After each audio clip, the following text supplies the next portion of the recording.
In this world, people fight among themselves. Even in this other world, intelligent beings find a way to continue the road to war. Demon lords are no exception. There are 72 demon lords who rule this world. They are beings that everyone admires. This city was being stormed by beasts, and the leader was telling one of the demons that he had ordered his army to sneak up behind him, where he had caught him. But his subordinates would soon fill the entire area to destroy his core. He has no servants, no soldiers, he doesn't even have fighting ability. His castle will be destroyed. He is the weakest demon lord Astaroth. He responded by saying that, of course, judging by everything, his castle will be destroyed, if this situation is real, of course, but he will let him see how short-sighted he was. He snapped his finger, and the whole illusion was gone. He showed him the current situation. Jack was shocked and asked what it all meant. Astaroth said that it was natural to attack the places with the least defense. He deliberately reduced the number of guards at the back of the castle and set a trap there. It seemed the result was obvious. He shouted to Kobold that it was time to attack. He jumped out after his warriors and attacked the opponents. Jack could not believe it. He asked if these soldiers were really waiting in ambush the whole time. Astaroth replied that this was a special unit that he hid for such situations. They were kobolds, and the one leading was a man. Jack couldn't believe that the demon had such a large army. He wondered if he wasn't supposed to be the newborn overlord. Astaroth returned home. He turned to Eve and said that there would be an urgent strategic meeting now. Although there were not many of them here, the girl asked to use her as much as he wanted. If it pleased the master, even to share a bed with him or kill herself, she would do it. The guy told her that she answered him without hesitation, which was to be expected from a faithful servant. The girl replied that she could be a secretary just fine. The boy replied that he understood that, but now he wanted to talk about strengthening the castle. He asked her if they had materials, and he hoped they had some, otherwise his heart would not be able to bear it any longer. If not, securing materials should be their top priority. He asked the girl how they could do that. She replied that they could build a new farm in the castle, expand the town in the castle, increase the population and thus increase tax revenue, raise an army to harvest or plunder. These were the general methods. Astaroth told her that they would choose robbery because this method should be the fastest. Now, there were only the two of them in the castle. If they increased their army, they would be able to strengthen the castle's defense. It would be like killing two birds with one stone. He warned the girl that he was going to start a conscription, so he asked her to collect raw materials. They came to the recruiting place. The guy put all the materials in the pot and was going to call the soldiers. He imagined it, just like in the game. They managed to make 10 calls in a row. It was an absolute failure, so they had to call again. Wood golems appeared, with which they now had the necessary army. They were going to leave them to guard the castle, since the combat power was the greatest, and send the rest to rob. Astaroth said that it was time to invade the castles of other demon lords, and suggested to scout the surroundings and gather information. He asked the assistant if there were humans in this world. The girl replied that there were various human kingdoms. If they continued to search, they might find powers that rivaled the demon lords. In other words, the humans just sat there. The boy didn't know the standards of this world, so he asked if there were any heroes here. Eva replied that there were 72 heroes who had a unique special attack designed for each demon lord. Each demon lord ordered his subordinates to hunt down the heroes. Astaroth said to this that he wanted to get rid of them while they were still children, otherwise they would become a threat. The girl shouted that this was very cruel, but that was to be expected from a demon lord. In another world, there was a game he played. In the story of the game, the demon lord became the villain and was defeated by the hero, despite the demon lord being much stronger than the hero. He believed that it was because the demon lord was too relaxed, throwing his strength away. It was stupid of the demon lord to place weak monsters near the hero village, as if he was begging them to level up. He sent troops one after another, and when he found the hero, he didn't even strengthen the army. The demon lord did nothing, stupidly waited in the castle. Astaroth thought he was a complete idiot. He remembered something and asked Eva if there was a hero's hidden equipment in this castle. She asked in surprise how he knew about it, because it was written only on hidden pages and in an unknown language. The guy did not answer. He did not understand why in another world the strongest weakness of the demon lord was in his castle. He assumed that this was a common thing in this world. He did not understand at all why there was no end to this stupidity, because of which demons lose to heroes. He destroyed the sword and told Eve to throw it into the volcano. After that, the symbol of power that was supposed to be kept in the castle of the demon lord is a useless symbol. It will bring nothing but the threat of destruction. The girl was shocked by such a lord. They went further, and Astaroth said that if he met a hero, Then in order to defeat him, he could gather information from other demon lords. The girl said that this is amazing, he is going to bribe them. The guy replied that the thing is that the enemy of his enemy is his friend, and so they can find heroes who are young now. He also asked her if she found them, he would kill them himself. Eva said it was unheard of for a demon lord to personally kill a hero. While that child, Astaroth explained that he couldn't follow the old traditions. He was the last born, he was the weakest of the 72 demon lords, and if they were to go on a frontal attack, then the difference in strength would be obvious. Therefore, he will use realism, deceive, do everything possible to increase the power of the country and destroy the enemy. He did not strive to become a genius sage, but a demon lord. Instead of dying while spewing hypocrisy, he would rather live. Even if he had to get his hands dirty, he wants to carry out smart tactics in accordance with realism, so he uses the minority to control the majority. Of course, this violates the art of war to a great extent, but he doesn't care about that. First of all, they need to gather information. He needed information about the nearby human countries and their rulers, as well as who the weakest demon lord in the area was. Eva replied that the Ismarian territories were nearby. In addition, the weakest demon lord in the area was Sabanaku. Such a quick answer was what Astaroth expected from the maid's database. The girl initially thought that the demon lord was a cruel creature. Astaroth knew he was no exception, but he hesitated. He doubted whether he could kill an innocent person, and he assumed it was because he was still a newborn demon lord. Suddenly, someone entered the castle. They were skeletons who brought a human child. By his appearance, the demon lord decided that he was a slave. He approached them and said that first of all he wanted to know from him where he was from. The child replied that he was from the castle of Sabanak. Astaroth told him that he was in Astaroth's territory and had trespassed despite knowing that it was an enemy country, so he asked why. The boy raised his head and asked him to help him. After all, everyone in Sabanak's castle was killed, father and mother. They worked until they could move. He could not get food for his sister, and she too. He turned to the new demon king again and said that he didn't care what happened to him, but he asks that Sabanak be killed instead of him. Astaroth thought about it, and she said that it was wonderful. He managed to cast aside his stupid doubts. This man named Sabanak seems worthy of being killed by dirty tactics, so he uses the powers he has to destroy him. It turned out that someone was watching them, and the girl who was looking at them through the magic item said that she was ultimately hoping for the demon king Astaroth, although the other gods did not like to be responsible. She chose him because she admired his talent. She asked him to go and live up to her expectations. Instantly, his consciousness was mixed with the muddy stream. Being in confusion, he realized several things. First, he was a scientist researcher. Second, for some reason he was reborn in another world. Third, this body is not human. When he first appeared in this world, he was congratulated on his rebirth day. He had a headache because memories from his past life could leak out. He was told that he was now the demon king Astaroth, who was chosen by the supreme being. The guy stood up and said that it was time to show himself, but they answered that appearance does not change the essence of the promise, but Astaroth still wanted to talk face to face.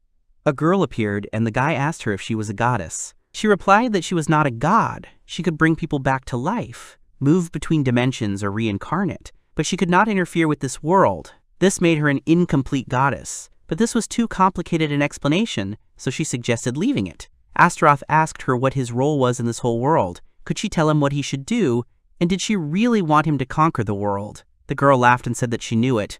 He did have talent after all. And this is his realism. Usually a person who wakes up in such a situation would panic. Even if there are fragments of memories of a past life, then they actually no longer have a past. But Astaroth easily accepted reality and adapted based on the little information he has. She asked him if he wanted to know how he died. The guy replied that he did not want to. Megumi agreed that this was a wise decision. And from now on, he will be the demon lord of the demon lords. In other words, the great demon lord. There are 72 demon lords, including him.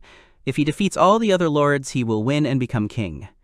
Astaroth asked him where they will start. She replied that first, he must rebuild his army. She wants him to direct this world to a better direction. Each overlord has his own army, cities and castles. Other demon overlords rule these cities and collect military funds to develop their forces and fight other overlords. Other overlords fight each other. She asked the guy if the people in his past life didn't fight or people didn't kill each other on Earth.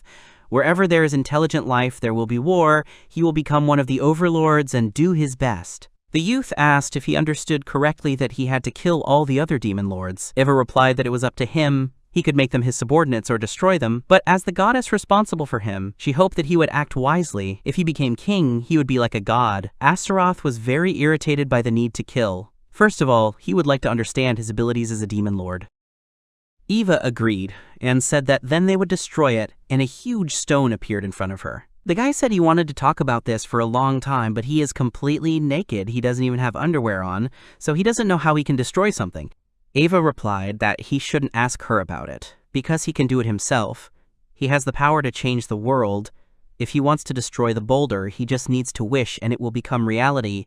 The young man listened to her and did as he was told. He destroyed the boulder in a second. He was shocked that this was his true power.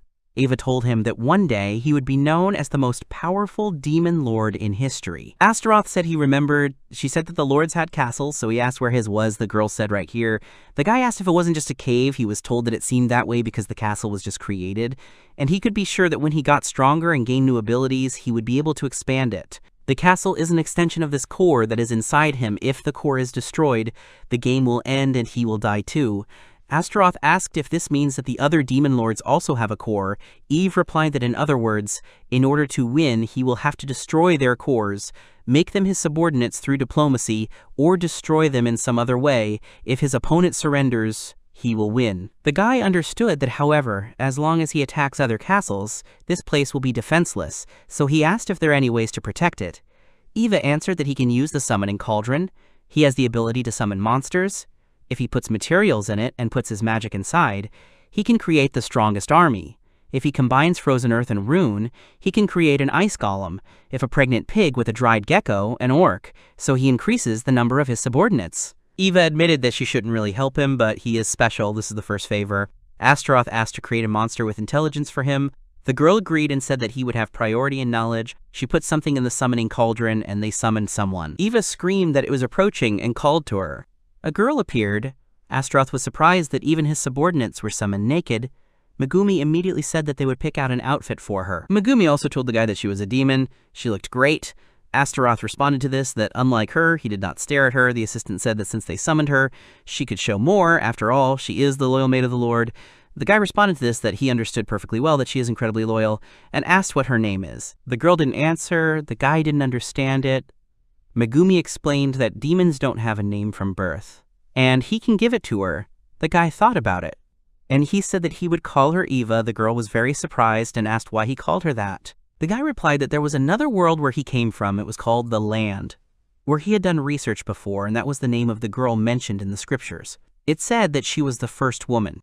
Eva said that she understood why the Lord gave her this name, because she is the first servant he created, and since he gave her a name, she decided to explain her duties to him. She is his assistant, and although she is useless in battle, thanks to her knowledge she can be useful to him.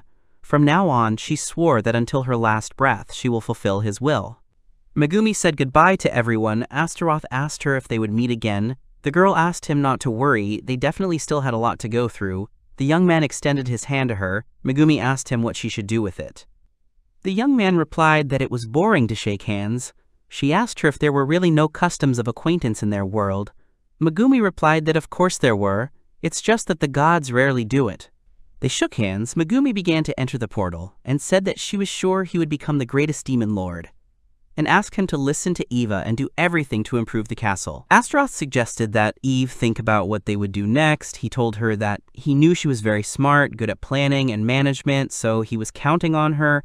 This is what the girl expected from her lord. Nothing escapes him. Thus began the story of Astaroth. Now he was the head of the war council. After he sheltered a runaway slave from a hostile state, he declared that he would defeat Sabinako in the future. At the moment, he only has Eva, a few low-level skeletons, and 3 golems. He understood that his army is so poor that it's not even funny. He asked Eva how many soldiers he can summon now. The girl answered that a little less than 20. The guy asked her what he should do in this situation. The boy asked them if he understood correctly that by materials they meant all sorts of nasty bones and or dry beetles. If so, then he saw how a lot of such things were delivered to Sabinak's castle, and Sabinak always boasted that he had an incredible treasure. Astaroth patted the boy on the head and said that then, without further ado, invading an enemy castle full of the necessary materials that he had so kindly collected for them would be quite good. He told his people to listen to him carefully and offered to take this treasure into their hands. It seems he found a way to defeat everyone. Astaroth thought it foolish to believe he could easily defeat lords older than himself, though he might overcome a few with his current resources. Eva, having read the books, told him about Sabanak, the Lion King, who was strong and brave but weak in magic, comparable to an F-rank Prince of Darkness. Astaroth realized Sabanak, though a ruler, was not particularly smart and would be a good starting target. Still, attacking head-on with limited resources would be suicide, so Astaroth planned to seek outside help and asked Eva about nearby human-controlled territories. And, if possible, he would prefer some small principality to a large kingdom. He understood that it was important not to deviate from the original goal. His task is not expansion, but to subjugate the demon lords. He says that he would not want everything to look like he is going to start a large-scale war against his neighbors, in which case they will be immediately destroyed. Eva suggested the county of Ismaria and showed where it is on the map. Eve said that this plan was incredible. Astaroth's army would immediately begin to carry out this plan. They needed a mole. They would throw a spy to the enemies. She asked Astaroth to imagine the ideal being for this and summon it. They summoned a slime. Astaroth told Eve to send them to Ismaria and Sabanaka. He needed them to spread some rumors. He asked Eve to order them to spread the news. The demon lord Astaroth, who had recently seen the light, a natural coward and a weakling, and let them say that he was ready to surrender to anyone out of fear of being destroyed. Several days passed. A messenger from Count Ismaria came to his castle and shouted to the weakest demon lord Astaroth to get out. Because he came to collect tribute, he should not resist if he wanted to live until tomorrow. Astaroth accepted him and said with tears that the power of Count Ismaria was amazing. They needed his support, otherwise they would not survive in this cruel world.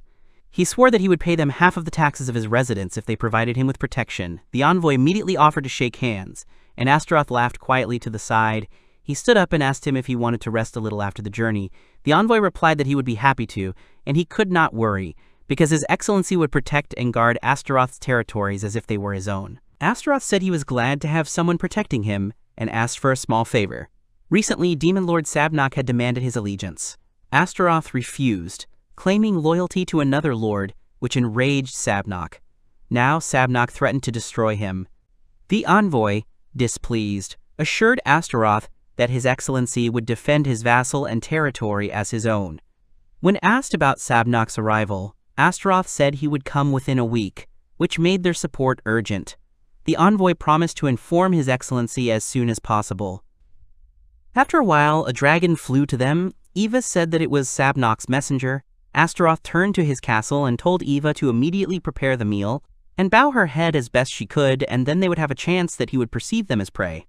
The girl had to say that it was a matter of time before the Count of Ismaria invaded their territories. They could only hope for them, so they asked to send reinforcements and show the true power of Sabnak, for Astaroth's loyalty and faith in them is boundless.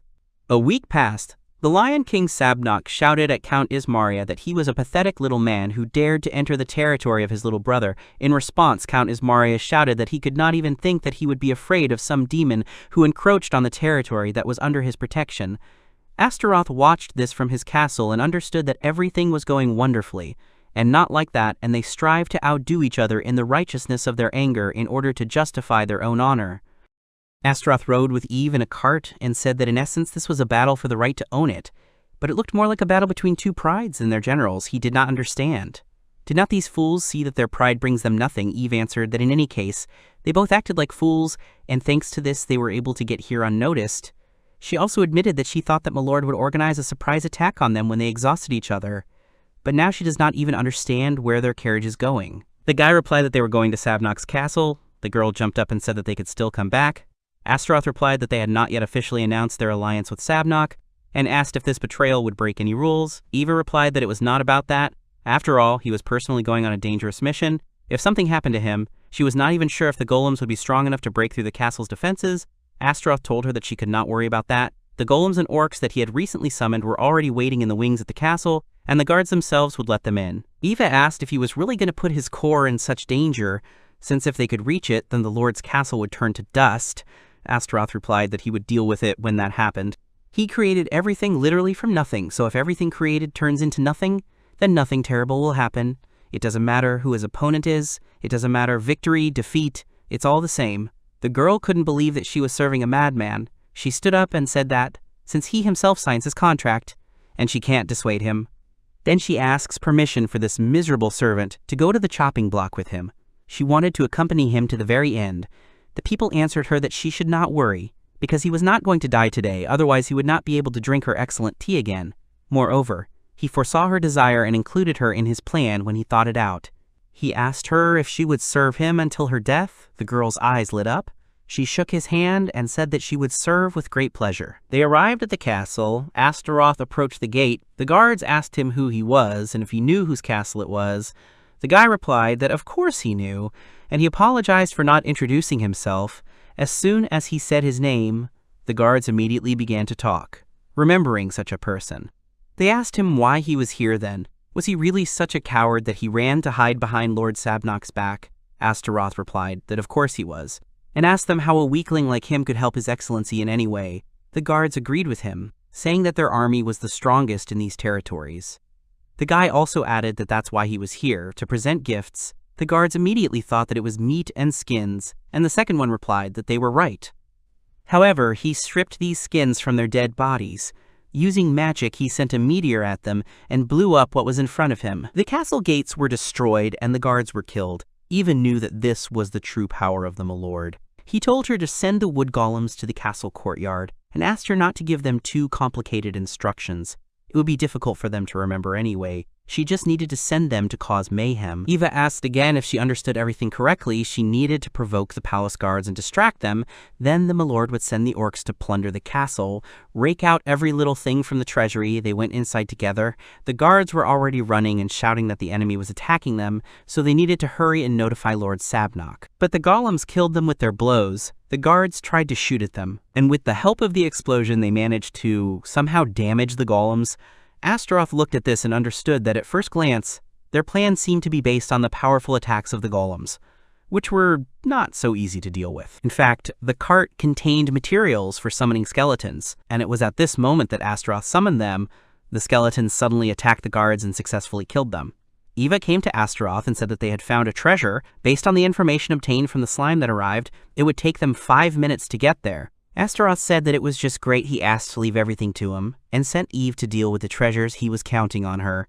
And when everything was over, they would have to meet. At the agreed point, the girl accepted the order and ran. The guy, along with the golems and skeletons, killed the guards. Half an hour had already passed. Astaroth already believed that Eva had probably already finished with everything. He turned around and wanted to tell his subordinates that they were retreating, but was amazed by what he saw. The golems and many skeletons were destroyed. He touched the golem, which crumbled from just one touch. And a moment later, the golem exploded. Only a skeleton remained. Astaroth told him that it was time to leave before the castle defenders returned. Eva was waiting for them at the point. Eva was indeed waiting for her lord at the point. They felt someone in the bushes and turned towards them. It turned out to be Astaroth.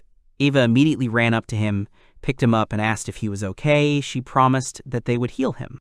But the guy, on the contrary, was very glad that she was alive. The girl blushed and led him to the cart, saying that they had already finished loading the loot into the carriage. They approached her. Astaroth said that he did not even expect that there would be so much prey. He also asked what was wrapped in the cloth. He had some strange feeling. It was some incredible feeling. As if this thing did not belong to this world, he took it in his hands. Eva smiled and said that, as expected from my lord, she thought that he would want to study the artifact. First, this sword is one of the otherworldly artifacts. It is very rare to meet another one like this in your entire life. It is a transferred item. A natural outcome of a surprise attack by the weakest of the demon lords. But there is always a but. The slug came to Eve and said that it seemed Sabnok had returned. But the boys were already in their dungeon. Eva told the lord that his plan was incredible. Everything went as well as possible. Astaroth, with a smile on his face, said that after he smashed his army to smithereens and razed his castle to the ground, it was such a pity that he would not be able to see his face. He also told Eva that he wanted to start building the fortress walls. It was necessary to strengthen the defense before he appeared behind them, and first of all he needed more soldiers. As he knows, Sabnok's army is mostly beast monsters, which means he needs to summon something more powerful than what he has. Beast monsters are very fast and strong in body. This is the core of Sabnok's army. So Astaroth thinks that something like ghosts and spirits that are immune to physical damage will do. The guy looked at the transferred item. He remembered how Eva told him that such artifacts were rare to find in their world, and that they were considered extremely valuable. They called them transferred objects. Some of them carried truly destructive power. Owning such an artifact would strengthen his status as a ruler. This artifact was from another world. Like Astaroth himself, he could not take his eyes off it, because for him it seemed very amazing. He looked at the sword again and thought that if his memory served him right, it was called a katana, a weapon wielded by warriors called samurai from his past world, which is where he was trying to make a similar sword. But no matter how good it is, he is always alone. Another thing would be if he could equip his army with them, but one sword would be nothing more than a decoration. He asked Eva if he could use it as a material. The girl replied that he could, but not for a normal summoning. With the help of a ritual, he can summon the spirit of the owner of this item. This is called summoning spirits. This way, you can summon a strong hero from another world. There are often cases when the summoned spirits were stronger than their owners. There were even cases when the spirits killed their owners. Astaroth heard this, smiled, and said that if the spirit rebelled against him, then he was worthless as a demonic lord. And if he can't subjugate some hero, he won't be able to take over the world. He threw the katana into the cauldron, and lightning began to appear. The artifact emits such a divine aura, not like when he summons an ordinary monster. Now he understood what the summoning of spirits looks like. He became very interested in who he would be. The owner of the transferred item appeared before them. The guys became wary. The guy introduced himself as Astaroth. The creator of the katana introduced himself as Toshizu. He was killed in the Battle of Hakodate. He grabbed his head and said that everything was clear to him. This was a parallel world, Astaroth called him. He realized that just like him, all important information was erased from his memory, and this was amazing. He said that this was a divine miracle called reincarnation, an honor bestowed upon him by a god. He asked to become his vassal. Toshizu told Astaroth that he was ambitious. If he thought about ascension and reincarnation, he reminded him of Kondo. If he gives him a place where he can fix it, he will lend him his strength, but first he offers to test if he has courage. He instantly took out his katana and put it to Astaroth's throat. He said that it was not bad. He was holding himself very decently, worthy of a king among kings. Astaroth admitted that, to be honest, he believed that if he could not gain the trust of his vassals, then taking over the world would be nothing more than a childish dream for him. Toshizu agreed that he was thinking correctly. Moreover, Astaroth was sure that no matter how much he wanted to, he would not be able to even scratch him. First of all, he himself did not want it, and as he understood, he was not looking for blood, where he could find peace, so there was no point in him killing the king, which could give him many such places. And secondly, he foresaw the scenario where he would want to kill him. Toshizo put away his katana and said that he was right. It would be a shame for him, Toshizo, the creator of widows, to be killed by a girl, and it seemed that he was worthy of swearing allegiance to him. He took off his hat and introduced himself again. He added that he was a farmer from the Tama region, Musashi province of the land of the rising sun. Despite the fact that he was a samurai, he was the son of an ordinary farmer. Asking to use him as the Lord wishes, Astaroth replied that he would not do that, because he knew very well that getting such an experienced samurai like him was more difficult than getting gold. He vowed to prepare a place where his spirit could find peace, but asked not to think that he would let him die so soon. Toshizu was grateful to him for that. After some time, Toshizo began to train warriors. He was not at all a soft trainer, and he yelled at those who did not follow his orders and treated them strictly. Eva and Astaroth watched this, and the girl said that it seemed like the orcs liked to shirk. Toshizu asked to give him a few weeks, and he would make real warriors out of them. He also hoped that he could cure their craving for theft. Astaroth would be happy if they had these weeks. Eva told the Lord that since he had insulted Sabnok, revenge would be inevitable. Despite his army being exhausted from the battle with Ameria, Sabnok's pride would not let him ignore the humiliation. If he delayed, he would lose the trust of his soldiers. As a demon lord who values military strength and authority, he had no choice but to attack. They planned to use this against him. Instead of locking themselves in the castle, they would force Sabnok into making a mistake and then strike a crushing blow. Toshizu said the plan was not bad. But there is one flaw in his plan. In order to implement this strategy, he will need to split the army into 2 units, so he needs to have 2 commanders. He asked if there was anyone in this castle who could take on this role. Astaroth asked if the 2 of them wouldn't be enough. Toshizu replied that he had too much faith in him, but didn't he think that at a critical moment he might just betray him? Astaroth replied that it would be his failure. Toshizo said that it wasn't that he was afraid of losing, but still wondered if he had a plan. The Lord replied that no, he tried to think of something, but he had nothing better, and told Toshizo that if he betrayed him, it would be the end. Toshizo realized that he had made his plan hoping that he wouldn't be betrayed. "And this is truly insane," Astaroth asked him. "Wasn't it insane from the start? He is a newborn demon lord. He was forced to grovel and praise those who were above him. That's why he started this war, and that's why a frontal attack is not an option." Toshizo said that he understood him. That means he doesn't trust, and he simply has no choice but to trust. He admitted that he got a bad demon lord, and he has one last question. Is it true that he will prepare a better place for him to die? Astaroth replied that in another world, in a place called Hakodate, he died under a hail of bullets. He heard that the new government's army had less than 10,000 men, and he swears he will prepare a more epic and unimaginable battle. The great battle that will split this world in two. The great battle that will leave a mark on the history of this world. He asked to take command, and he will be showered not with 10,000 bullets, but with 100,000 arrows. Toshizo agreed that it sounded confident, surprising, but the breadth of his mind is truly amazing. Neither Inomoto nor Kondo can read him. He is not just a king among kings, he is the most cunning of all kings. Astaroth admitted that he likes such a title. Toshizo laughed and said that he is funny. He will not hesitate to betray a commander he does not like, but if he is ready to answer for his words, then he can trust. And from that moment on, he relies on him. Honestly, he doesn't lie. Astaroth found himself surrounded by an army of demonic beasts. Sabnok screamed that as if tricking him wasn't enough, he even heard him hanging around. He must pay for this humiliation with his life. Astaroth realized that Sabnok had used all his military power to attack him at once. If he had more people, he would have divided his army into 3 units and launched a surprise attack on his castle, just like before. But unfortunately, he did not have enough strength even to defend this castle until they had 100 soldiers, and Sabnok's personal army numbered about 200 kobolds. Looking at the numbers, Astaroth was definitely not in a winning position, but he was still very curious about how the war would develop further. The attack began, and Astaroth's army initially fired back with arrows, and on the walls stood spearmen who knocked down the kobolds, but soon the beasts began to throw off the orcs. Eva said that, as expected from the kobolds, they quickly adapt to difficulties. Astaroth answered her that there was no need to worry, he had already prepared something. The spirits and ghosts nullified all physical attacks, and there are a lot of monsters that can only be affected by magic. Eva happily realized that they still have strategies. Compared to Sabnok's army, which consists mainly of kobolds, the Master's army consists of many different monsters.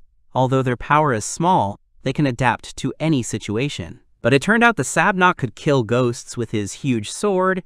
Eva realized that he was imbued with magic. Astaroth rose from the throne and admitted that he expected this from the Demon King. Simple tricks would not work on him. Eva asked him where he was going. The guy explained that at this speed, the enemies would quickly reach the throne room and destroy the core. He was going to go out and start a counterattack to prevent this. The girl asked if he was really going to take command of the army. Astaroth replied that he did the same in his first battle. At that time, the defense of Sabnok's castle was weak, but now it was a completely different matter. If he gathers his army, he can kill Sabnok, but even though he said that, even though they are just monsters, they are still his subordinates. He wants to minimize the losses as much as possible. He asked Eva if she thought he was weaker than Sabnok. The girl replied that it was unfair to use such an argument to shut her up. Astaroth told her that if it was just for the sake of victory, there were many ways to achieve it. But the battle would continue, even after they defeated Sabnok. If possible, he would like to win with the least amount of casualties.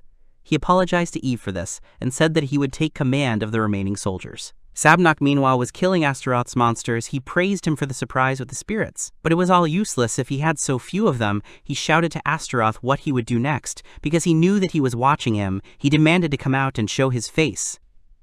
In a moment, Astaroth was in front of him. He bowed and said that he thanked him for having come so far to meet him, and asked if he should say that he was glad to meet him. Sabnok said that from the reports of his soldiers, Astaroth possesses wind magic and has a thin and fragile body. This description fits him perfectly, and added that he hurt his pride. He manipulated him into fighting those people, and while they were busy fighting, he snuck up and robbed the treasury. He is just a coward who can only do cheap tricks. Astaroth replied that he asked him for protection, but he does not think he signed anything that would force him to be his vassal. Sabnok in response asked if he really thinks he can do whatever he wants just because his promise is not written on paper. Astaroth replied that he is absolutely right. This makes him look like a villain. There is no other way than to talk about it with a sword in his hands. Sabnok laughed and asked if he understood correctly that now he says that he is ready to die. The guy replied that the only one who will die today is him, Sabnok. Sabnok asked irritably if he thought that someone who couldn't use a sword could fight him and cut him with his greatsword. That's what Sabnok thought. But it turned out that Astaroth's magic was not something to be mocked at. He made an illusion. Sabnok laughed and said that it was another cheap trick, to which Astaroth replied that the fact that he was stupid was only his fault and jumped on him. A battle began between them. Astaroth admitted that he was fast, just like a cat. The beast responded that he was a lion. The guy, as he thought, realized that the lion was better at fighting than him. He shouted to his skeletons that it was time to shoot. Sabnok asked if he really thought he could stop him with some arrows. The lion began to fight off the arrows. He noticed that orcs were coming from behind him and said that they were nothing to him. Astaroth froze his sword so that he could not move. But that won't work either, and he's acting calm, like he already has victory in his pocket. It looks like he's just stalling for time, but he's wondering which of them is getting more of an advantage from that time. And he began to tell that the moat of this castle was quite good, although it was made in a hurry. But it did not seem to cover all sides of the castle. Its flank was wide open, and therefore the report from the scout was correct. The beast used a disposable magic item. He was sure that it wouldn't take long until his soldiers stormed this castle. They were going to destroy the core. Astaroth was shocked at first, and then he chuckled and said that it seemed like the blinding light effect was preventing him from seeing what was in front of him. With his power, he would show him reality. The illusion passed again, and Sabnok was shocked by what he saw. All of Sabnok's warriors were destroyed and were in the pit. Astaroth told him that he had lost his treasures and had been deceived. He had lost the battle for revenge. Now he had no one left to command. To regain his dignity as a king, he had only one way out. This is to cut off Astaroth's head. He has no other choice. This made Jack very angry. He immediately ran to kill Astaroth, but Toshizu stood in front of him, who told Astaroth that if he didn't make it in time, he would be cut in half, and he told Sabnok that his lord told him that he would prepare a good place for his death, but he never thought that for his first assignment, they would prepare such a glorious battle for him. Astaroth told him that he promised him he would not be bored if he served him, but this was not the place where he would die. Toshizu agreed with him. Because he could not show himself to Kondo in the afterlife if he was defeated by a cat, Jack really did not like that he was also going to address him as a cat. He noticed the sword that Toshizu was holding, and asked if it wasn't the sword that was stolen from his treasury, and asked why he had it. Toshizu replied that this sword is Izumi no Kami Kanasada, his sword. He was summoned to this world with this sword. Sabnok laughed and told Toshizu that he is the true owner of this sword, and this man standing behind him stole it. The one he should obey is him, the Lion King Sabnok. Toshizu was surprised and asked Astaroth if he was a thief, but then he thought about it and said that he didn't care about it. For the one he has chosen as his king is Astaroth, not Sabnok, the one who left his work to rust in his treasury, and he will show him here and now that it is not just an ornament. Toshizu fought Sabnok and did well. Lev was very surprised that the boy could fight him for so long, as expected from a transferred item, and also he could still forgive him and leave everything as it was. But Toshizo dodged and went behind him, cutting off Sabnok's arm with one blow. He asked Lev what the taste of the sword was like, which the previous owner had left to rust. Lev was very angry. He demanded not to joke with him, and took out some kind of stone. Astaroth shouted at him to retreat back. It was a crystal. It didn't look like the one used for blinding.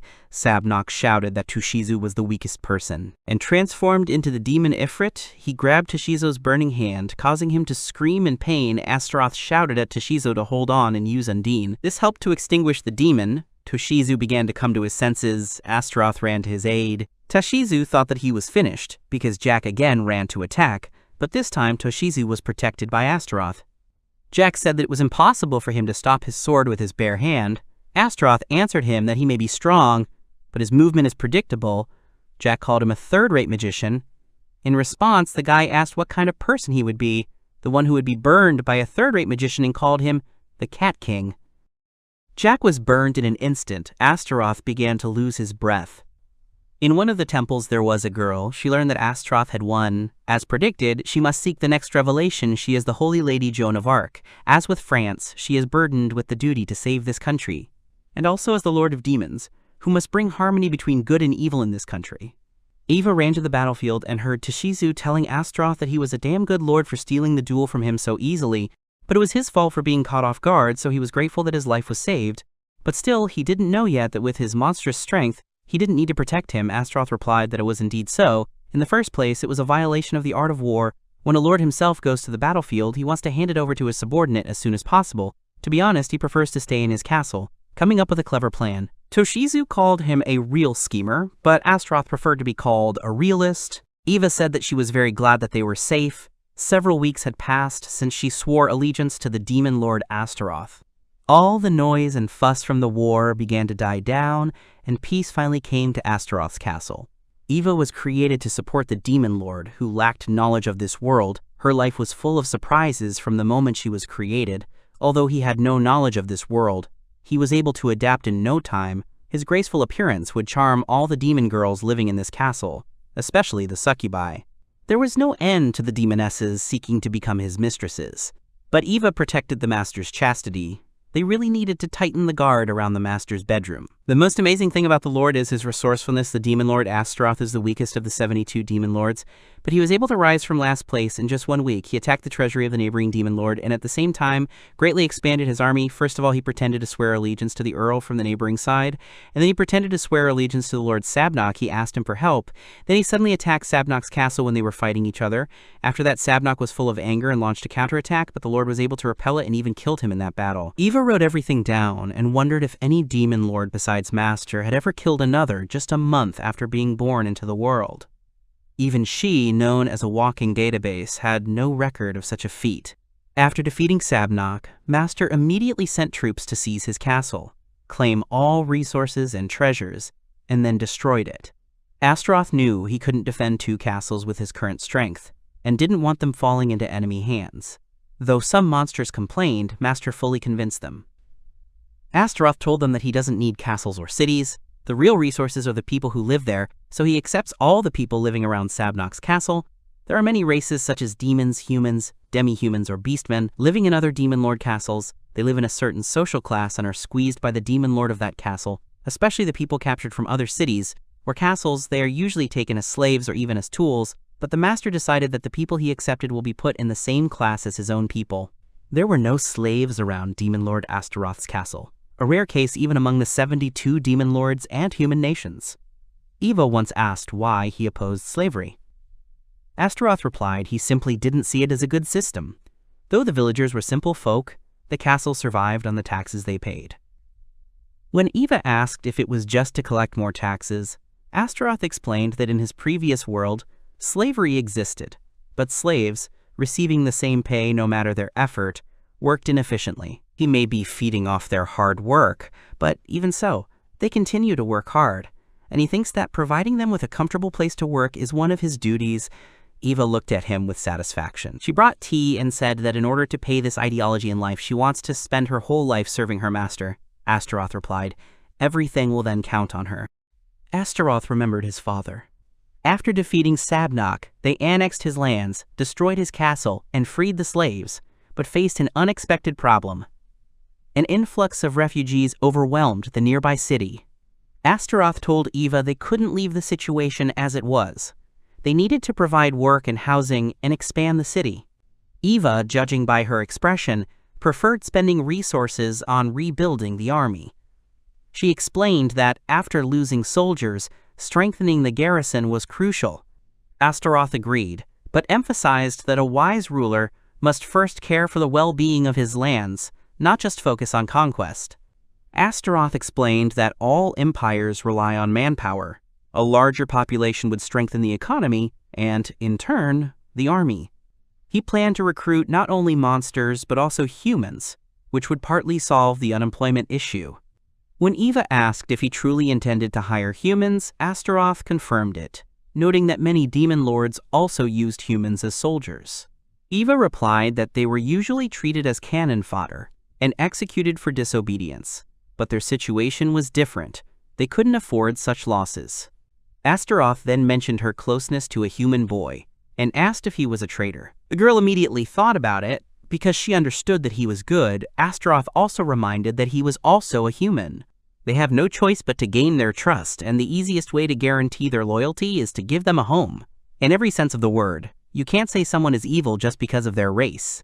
And there's no better way to know for sure than to experience it firsthand. Humans, demons, and demi-humans, his castle is a place where everyone can live in peace. The boy asked Eva to use the reserves to cover the supply shortage, and suggested selling gold and silver from the treasury to traveling merchants. He also proposed revising the city's chaotic layout, turning it into a maze-like structure to slow down invaders, a tactic used in his past life, particularly in Japan. While this would strengthen defenses, his main focus was on developing the city's economy, infrastructure, and communication. Eva thought it unusual for a demon lord to prioritize development over defense, but reminded herself that the lord had once lived as a human. Toshizu came to the castle. He confidently said that they need a brothel. He wants a place where he can drink in a circle of beautiful girls, having casual conversations with them, and then invite them to spend the night with him. They lack places where they can rest their body and soul, and asked the Lord if he understands him. Astaroth replied that he is definitely not a saint and can understand him. They would not hurt such a place. He agrees with him. After all, he is a veteran of wars, including for women's hearts. No normal culture in Earth's history has done without it. A disgruntled Eva intervened in the conversation, saying that she had never heard of such a thing, but she was sure she understood what they were talking about. She was irritated by how much fun he had consulting with Hijikata. Of course, she had originally planned to build a red light district, but she forbade the overlord from visiting this place, and if he needed help, he could always turn to Eve. The guys remained silent, and Astaroth began to say that they could use training camps for soldiers. Toshizu also wanted to discuss this, including the fact that Astaroth had lived on Earth. He would only be a couple of decades old at most, and that is why he still had not learned to understand women, so he did not react to Eve's words. They finally completed the city plan. The boy created the concept, Toshizo added ideas, and Eva finalized it. Once built, the city near Astaroth's castle could house several thousand people, greatly boosting tax income. However, even under the best conditions, it would take 6 months. They urgently needed specialists, architects, and engineers, but had few connections as a young kingdom and doubted many would respond to their ads. For now, they could only begin basic construction and land surveys. Eva then suggested turning to the dwarves, renowned architects who hadn't yet allied with other kingdoms, though troubling rumors surrounded them. She had heard rumors that they were living a solitary life and that people who went to them never returned, after all. They were a race of hot-blooded workaholics, so it was no wonder that there were so many strange rumors circulating around her. Astaroth said that for that reason, he would negotiate with them himself. Eva took out the box and said that she knew he would say that. The guy asked her what she was doing. The girl replied that she was getting ready to leave. She knew that he would ignore her objection. Was she really going to go with him? The girl in response asked if he could wash his clothes or cook himself some food. Or does he think that goblins can serve him? They don't even have their own national dishes except raw meat. They will look at him like he's crazy if they find out that he washes his clothes more than once a month, and asked if she could go with him. Astaroth told her that then he would leave the management of affairs to Toshiza. He would need a few soldiers for insurance, but traveling with monsters is not suitable for him, and he does not expect much hospitality from the dwarves. Eva asked if he was really suggesting taking a group of people, considering how many people they had now, but she was sure that there would be skilled warriors among them. They would take a couple of promising-looking men. Later they would be able to replenish the ranks of officers after gaining experience. Astaroth really liked this. He told her that it was a great idea. He asked to notify the townspeople and put up an announcement. The girl asked what exactly she should tell them. Astaroth suggested writing that Astaroth's army was ready to hire hopeful citizens who were confident in their strength and skills to serve in the army, depending on their qualifications, ready to pay generously for their work. People immediately began to come running, and many said that this demon lord was truly an unusual person. Several days passed. They managed to recruit about 100 people. There were many who wanted to, and most likely this is because they did not set conditions for candidates, age, gender. He noticed a little girl and said that she was no good and offered to send her home before she got hurt. He saw her sword but did not feel any magical potential in her. One of the adult men decided to touch her, but he was stopped, and a squabble began between them. Astaroth saw this and said that it was starting to get annoying, but Toshizu stopped him and said that the Supreme Commander should not stoop to street fights and asked him to think about the status. He started the countdown. He was about to attack the man, but the girl ran forward, and she easily broke his axe. The man got very angry at her and ran to beat her up, but she was not so simple and cut his pants. The man got scared and ran away. Everyone started praising her and asking if she was okay. Astaroth did not understand what kind of amazing fencing skills these were. He became very interested in what kind of girl this was, who she was. She looked at them and smiled. She knelt before Astaroth and said that this was her husband, who was hiding his amazing strength and boundless heart. There could be no mistake. He was the demon lord Astaroth. He asked her what her name was, The girl took off her hood and introduced herself as Jean. She is simply the lamb that burned in the arms of God, the maiden of the sword, following the providence.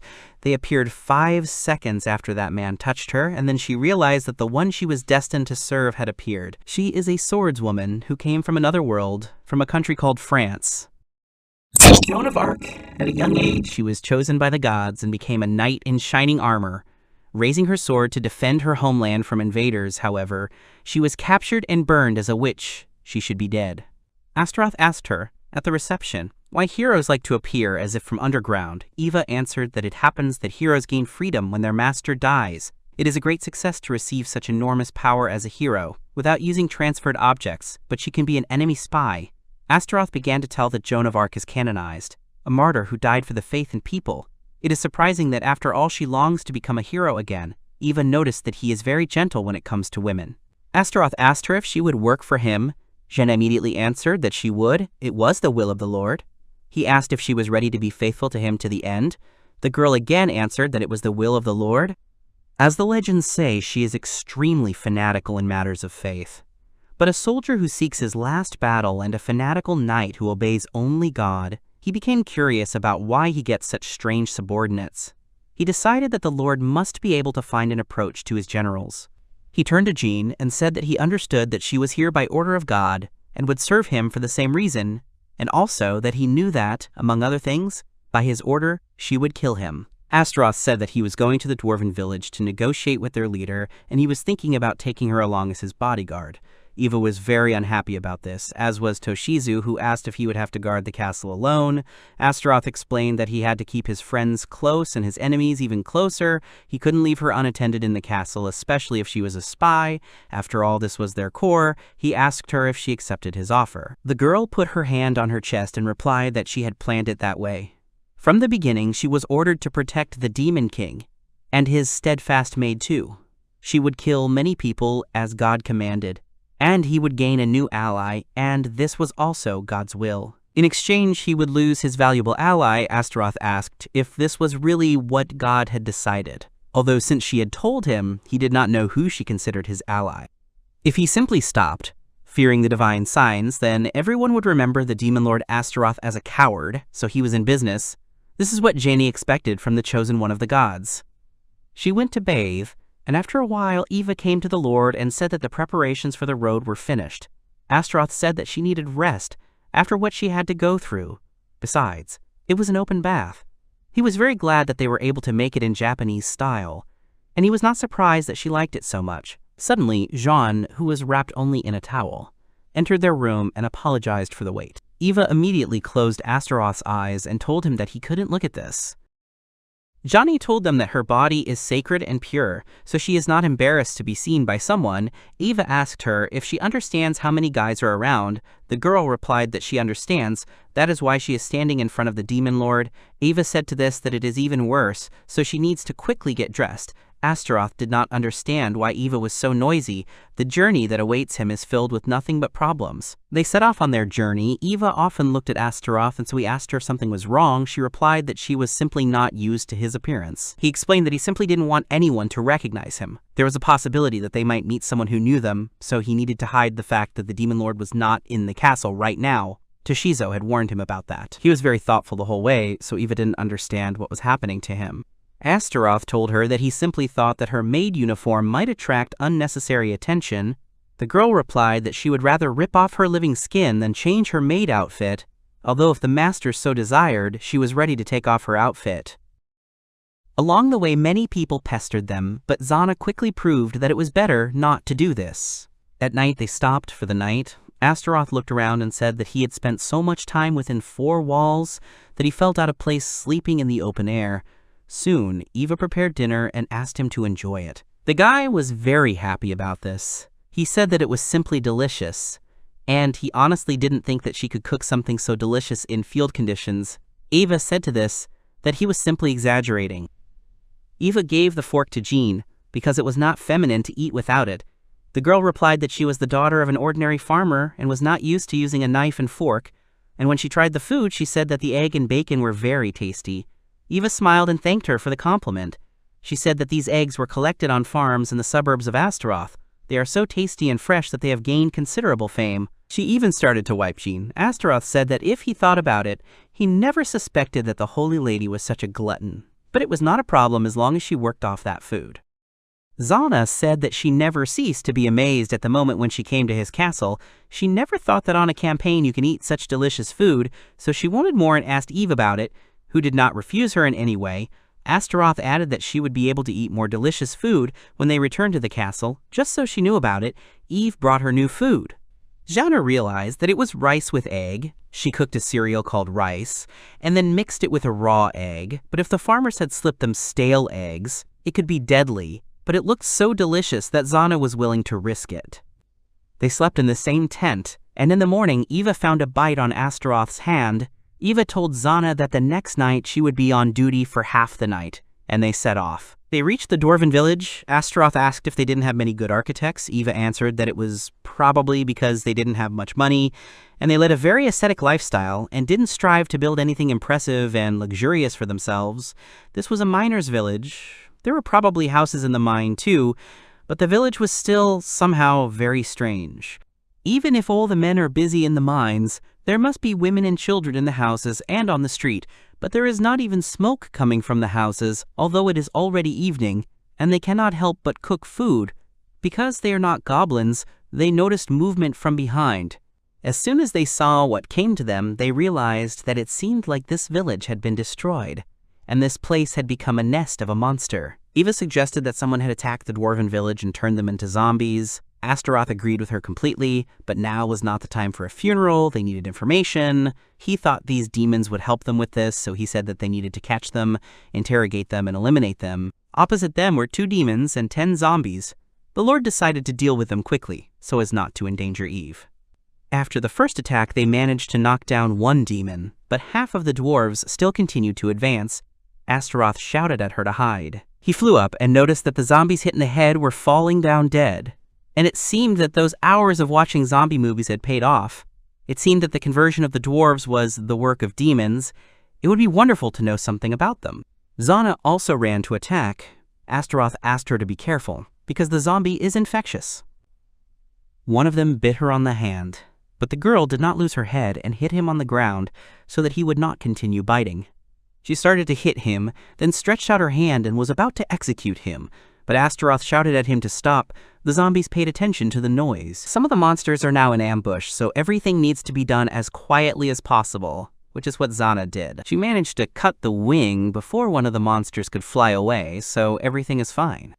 Astaroth told Eve to hide until it was all over. He wanted to interrogate these monsters. He was wondering if they understood their language. He walked up behind one of them and asked who they were, what they did to the dwarf village. The monster replied that they were the subordinates of the demon lord Elagos, and they were taking over this village. This was the first time Astaroth had heard of this lord. Astaroth asked him if capturing a village was now called turning the population into zombies, and if he hadn't mixed something up, because it was more like destroying a village than capturing it. The demon replied that it was their own fault. Those who dared to fight back were killed and turned by the efforts of their necromancer, Mr. Chartal, turned into zombies. They are not able to resist and obey all orders that are given to them. Astaroth admitted that this is not bad, but counterproductive. He asked to tell him about his master, the Prince of Darkness Elagos, and their necromancer, Chartal. Jean shouted to Astaroth that she was finished with one. Astaroth told the monster that it seemed his friend would not help him anymore.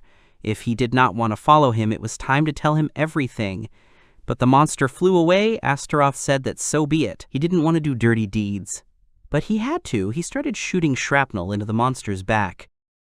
He fell. Zana was surprised and asked if he was the most powerful magician in this world. But suddenly a monster attacked Eva. She ran to Astaroth to hide behind him. She was very scared that there were a lot of zombies. Astaroth understood that they made too much noise. There are too many of them. He and Zana can't handle such a number, and if he were alone, he would use teleportation magic to escape. But with Eva and Zana, he won't be able to do it, and the zombies didn't stand still and attacked. Astaroth fought back, but there was no end to them. They continued to advance, so the guys decided to enter some building and block the entrance there. He told the girls that the door wouldn't hold for long, so he told Zana that as soon as he opened the door, she needed to grab Eva and retreat. Eva jumped on him and started screaming that she wouldn't leave him here. She couldn't leave him. She would be with him until the end, but suddenly the door started to be knocked down. Astaroth understood that there were fewer and fewer options. He needed to think faster. Because there had to be a way to turn the situation around, any opportunity, anything. The basement suddenly opened. A dwarf came out from there and told them to climb down. It was safe there. Astaroth shouted to the girls to climb up there quickly. They did so, but the dwarf told Astaroth to climb inside, and he himself took out a bomb and threw it through the broken door, causing an explosion that blew up the zombies. It was dark in the basement. Eva asked the master if he was okay. He replied that everything was fine and asked how they were feeling. He also thanked the dwarf for his help, but he was wondering why he saved them. He replied that he was watching them and realized that they were Eligos' enemies. Besides, they were damn strong. It was a shame for people like them to die like that. So he will read from them, and he plans to collect this debt from them. But later, he introduced himself as Godrif, the elder of the earth gnomes. Astaroth said it was a real coincidence, as they were looking for him. The dwarf, surprised, asked why, since the village was destroyed and help unlikely. Astaroth realized they had an underground escape tunnel, which could lead to other dwarves, and their situation was slowly improving. The dwarf noticed 2 demons and 1 human girl before him, and suspected they had met Eligos' men. Astaroth, understanding the dwarf's stubborn and cautious nature, knew he had to make a strong but non-pushy first impression. He thanked the dwarf for saving them, introduced himself, and explained he was seeking skilled craftsmen from other races to help rebuild his kingdom when the attack occurred. They told him about their kingdom. The dwarf asked what he was going to do, how he would attract all the races. Would he really chain them up and make them slaves like that damned Eligos? Astaroth respectfully turned to him again and said that he and Eligos had different views. He did not need to enslave peoples. He just wanted to create a place where everyone could live in peace and tranquility. Godrif said that he understood him. Few demon lords shared her views. Few wanted peace. Unless he was lying, but he was very interested in him. He could say so. But their village was destroyed by Eligos. He suddenly attacked and killed everyone he could reach, so they could do little to help. Astaroth asked him who this Eligos really was. The dwarf began to tell that this is the master of the northern lands. He is a proud demon who revels without honor. Eligos is a very cruel demon. He killed everyone in the village and turned their corpses into zombies with the help of the necromancer Shartal. Now their dead relatives obey him. Moving away from the stories, Godrif suggested to continue on the way, and he will tell everything on the go. Their relationship didn't work out from the very beginning. He wanted to buy metals from them, which they extract in the mines. For an indecently small price, they quarreled, and then he began to threaten them and eventually set his necromancer on them, and thus he got what he wanted. Not everyone was able to escape, but if it weren't for these tunnels, no one would have survived. These tunnels are like a labyrinth, and dangerous traps await them at every turn. But there is a problem. Food. There are underground rivers here, and so they have no shortage of water, but they worked in these tunnels and did not plan that they would have to settle here. Periodically, they make forays to get food, but each time it becomes more and more difficult. Astaroth asked him how long they could hold out like this. The dwarf replied that presumably a week. Mountain dwarves are a peaceful people. They are miners and are not used to fighting. They have few warriors, but they have picks, and with them they can pierce even the scales of a dragon. The boy realized that in order to get what he wanted, he had to give them what they wanted. It would be harder than he thought. It would take a lot of effort and time to gain their support. He told Godrif that he did not want to seem rude, but asked if he was ready to serve him if he freed them from the tyranny of Eligos. The dwarf replied that he himself had planned a war with him, but first it was necessary to deal with Shartal. Their goals were similar and they could help each other. Astaroth extended his hand to him and asked if he would agree to join them, and after that he would be very glad if they helped him with the construction of his kingdom. He understood that if the man refused, then he would have to leave this place and come up with another plan. Godrif said that he was strong, so he accepted his offer. If it was him, then he would be honored to serve under his command. If the young dwarves did not follow him, then he would deal with it himself with his fist. He was a good Prince of Shadows. To this, Astaroth replied that he was simply flattering him. He uses the power he has wisely and remains calm no matter who his opponent is. And, despite the fact that he looks like an ordinary person, he is a true Prince of Darkness. He didn't even bat an eyelid when he fought against his fellow villagers. He is their leader, and they are like a real family to him, he asked to tell him. What he felt when he killed them. He liked it too, or maybe he didn't feel anything, as if he was crushing insects. They are simply vessels, tools in the hands of the necromancer. They are no longer who they once knew. These living corpses are like an eyesore. They can only take up space, so wouldn't it be better if they were buried in the earth? So they won't be able to harm anyone unless they are destroyed. the dead won't let the living move forward, and in Astaroth's opinion, Godriff himself should be aware of this, which is why he saved them. Dvorov ignored him and pointed where he should go. He apologized for bothering them with his conversation. He knew that Astaroth was an unusual person, but now he showed his true face. The guy asked what was around the other turn. They answered that there was a tunnel filled with traps leading to a dead end. He planned to send them through it if something didn't suit him.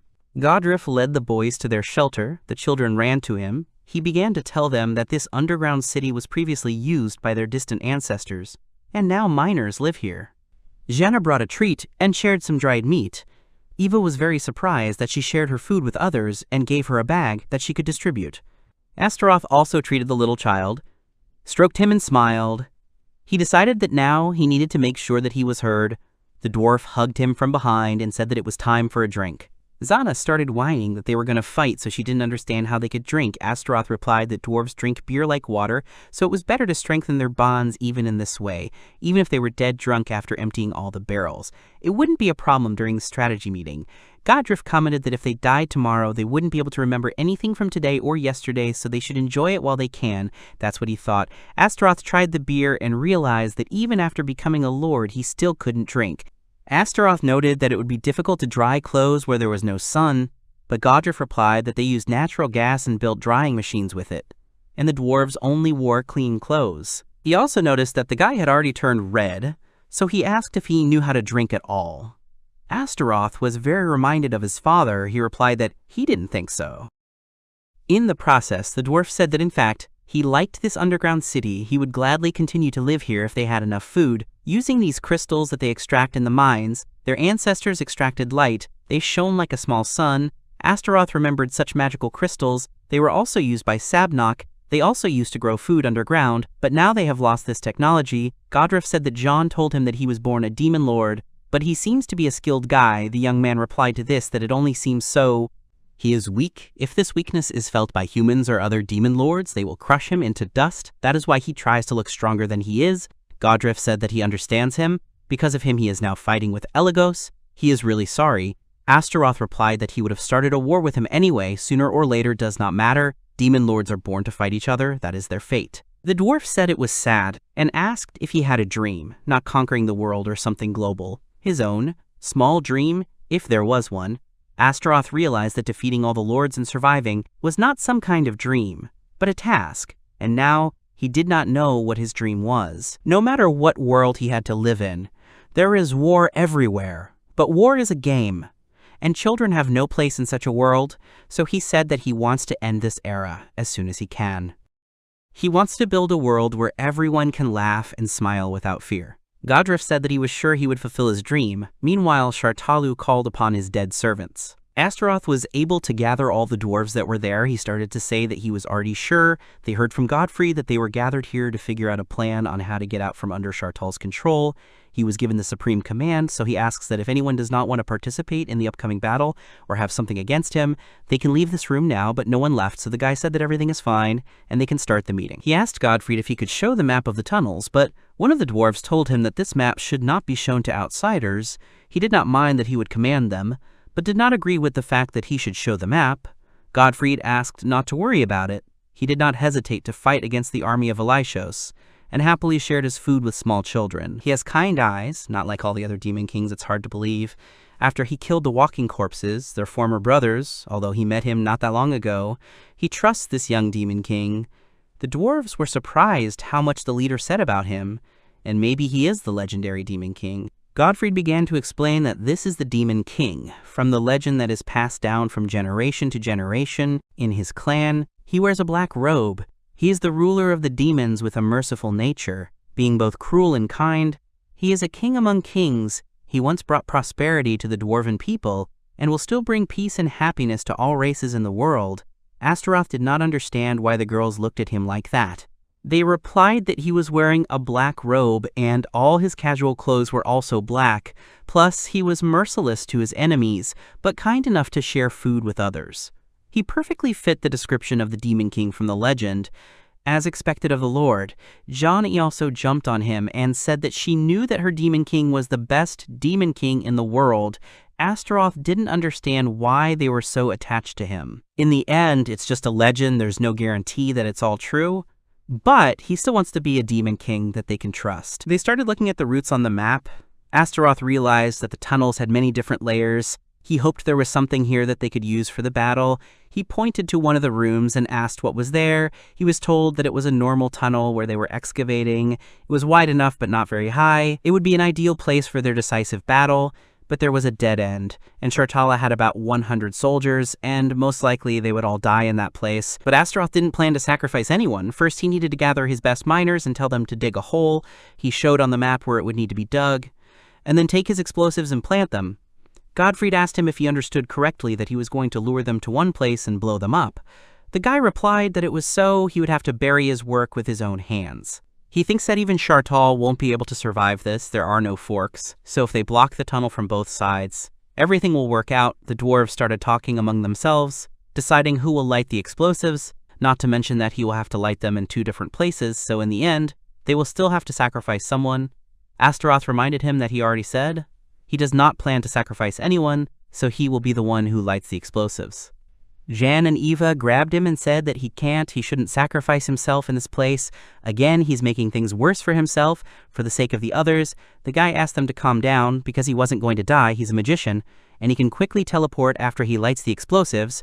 Godfried said that then, in principle, he can have time to leave before the explosion. It's very convenient, but he can only teleport himself, so he asked the others to get away when the tunnel is blocked. Jean put her hand on Eva and asked if she didn't believe in her master, because he had never made a mistake, and she just needed to trust her man and blindly follow him. Astaroth, meanwhile, said that their plan was over and asked how long it would take to dig the hole. They told him that if he understood everything correctly and calculated the sizes correctly, then it would take 3 days, although most likely 30 hours. They didn't have much food left, so they needed to get out of this situation as soon as possible. The Demon King had volunteered to help them, so they should also give it their all. They started to put the plan into action. Eva came to Astaroth at night. She thanked him for working so hard and started to tell him that the women she helped gave her herbal tea. They say it helps relieve fatigue. Astaroth thanked her for the tea and said that it looks like the enemy has already started to move out, and it may be necessary to bring out the bait earlier than they planned. They still haven't finished making the tunnel, but he will adjust the process so they can lure Shartal with the bait when the tunnel is ready. Eva asked if it will work. The guy replied that the head of the dwarf said that they would make it in 30 hours. Eva decided to tell Jana and the soldiers about this so that they could prepare to move out. But something was bothering Eva, and Astaroth noticed it. She replied that she was a bad maid. She admired and trusted him, but she couldn't help him in any way, which made her feel uncomfortable. Even though she was the first demon he summoned and named, but she still remained just a maid with no combat abilities, and she could only wait for them. She envied Toshizo and Janae. If she could go into battle with them and cover the Lord's back, she wouldn't feel like this. Astaroth gave her something in her hand and asked her to keep it for him. It was a flint, he asked, to use it to light a spark in front of him, in the world where he used to live, in one country called Japan. Before leaving, they do this for good luck, and at least that's what Toshizu said. Eva jumped up and said that in that case she would do it and clicked the flint. Astaroth said that it was a good sound. He thought that it would protect him from bad luck, and he wouldn't tell such a restless girl not to worry, and he didn't regret summoning her at all. Because he knows that she will be waiting for him, that's why it makes sense for him to come back alive. He will definitely come back, so when he comes back, he wants her to make him the best tea she can make. It looked like a wife was seeing her husband off, but this time he was somehow more worried about Eva, because there was a prophecy from Dana that he would lose a valuable friend, and Toshizu was not here, so he could be ruled out, leaving only Eva. Time passed. On the surface, the guys found the zombies that Astaroth had spoken about. There were also zombies from other races. Astaroth realized that there could be no mistake, this was Shartal's army. Xana ran to attack and suggested Astaroth to lure them into the tunnel. But they felt the magic with which the demons of Astaroth were killed. An old man came who said that the one who killed his zombies was good. And he wants him for his collection, even if his limbs are a little damaged. He wants him to become his zombie. Astaroth didn't expect to see him so soon. Shartal thought about how he never had a mage's corpse. There is no guarantee that he can still use magic even after he turns into a zombie, so he suggests trying and sent his monster to attack, but Jean quickly killed it and said that this demon lord is handsome, smart, and a first-class fighter, so she wants to have children from him, so she will not let Shartal get him. Astaroth told her that she should be more careful with her chastity. Jane replied that she understood this, but if God wished, she was ready to bear him children at any time. Astaroth hoped that this would not reach Eve's ears. Shartal was surprised when he heard that Astaroth was the king of demons. Jane began to explain that he was a new and promising king. Shartal had never heard of him before, and she would not put him against Elagos. If Astaroth really was a demon lord, then that only made him want more. Shartal raised his staff above himself and more demons appeared. Astaroth shouted at everyone to retreat and do it the way they planned, so that the plan would work. The demons pursued them as they expected, but one of the dwarves tripped and fell. The demon flew very close to him. Astaroth realized that things were bad. But Godfried came to their aid and killed the monster with his axe. Astaroth said that he had come just in time, and in that case, all they had to do was lure the monsters. Astaroth's plan was that while he held off the enemies, the dwarves would take the side tunnel to escape before setting up the explosives. Since he had set the explosives to be detonated remotely, he just needed to activate the magic to create the explosion. Then when he was the last one left, he could just teleport out of that place and leave the enemies buried in that place. Godfried admitted that he hoped they could retreat while keeping the damage to a minimum.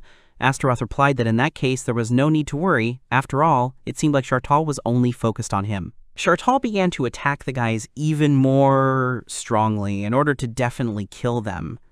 But they had a protective sphere, and with spears, they killed the demons that were hitting this sphere. They had a strategy that the Conqueror in another world, King Alexander, used, which was really good. The main idea behind it is unity, which raises the morale of the soldiers despite the fact that they are not trained in this formation. It is an ideal strategy for the dwarves, so they were doing well. Astaroth just had to slowly retreat. Shartal realized that brute force would not help here. The monsters began to approach the guys. The dwarves began to shout that zombies, unlike demons, are slower, so it is worth staying calm and staying in place. But there was a huge problem. These zombies were mostly their friends, brothers, and relatives. They began to bite those who could not cope with their feelings. Astaroth understood that this was terrible. The defense was broken. Shartal sent away his smarter and stronger demon, and instead sent a zombie of dead brothers to shake the morale of the dwarves. But is it a coincidence that it turned out to be their family? Astaroth realized that this Shartal did everything on purpose. He was very angry and shouted for everyone to retreat. He would close the escape route earlier than they planned. Everyone started running away as fast as they could. After a while, Jana ran up to him and said that all the dwarves had already evacuated. Now there were only 2 of them left. But Godfried appeared, who said that there were actually 3 of them. Astaroth asked him to buy some time, since he would need time to create something that could help them. Shartal noticed that he was going to do something, so he asked permission to tell him that it was useless. They had played enough, so he demanded that Astaroth just give him his body. Astaroth replied that there was no problem, he could block his attack. But when Shartal started shooting shrapnel at them, Astaroth's shield didn't activate, and they came under fire. Shartal told him that it was dispersal magic. Necromancy was not his only specialty. Astaroth realized that he had beaten him. That was why he couldn't teleport or cause an explosion. On the other hand, he had too many corpses that could handle the 3 of them, so he had to at least avoid complete defeat. He shouted at Godfried to take Jeanne and leave. The dwarf did so. He grabbed her and left. But the girl screamed that she would stay until the very end, but Astaroth was left alone.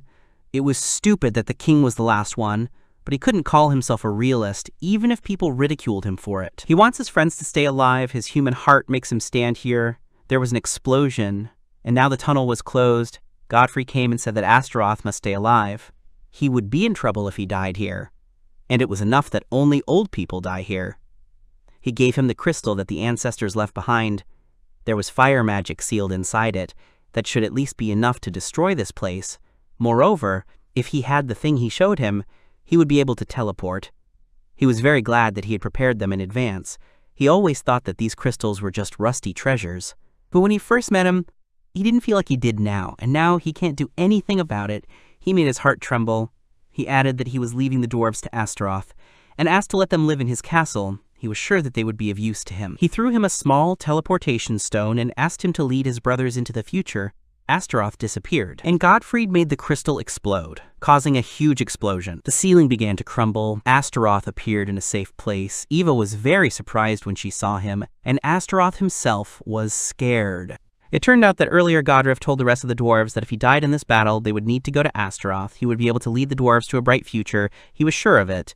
They handed the lord a bag. He asked what it was. They answered that it was the beard of the tribe's chieftain. In culture, they only give such things to close friends, since then the enemy stopped attacking them.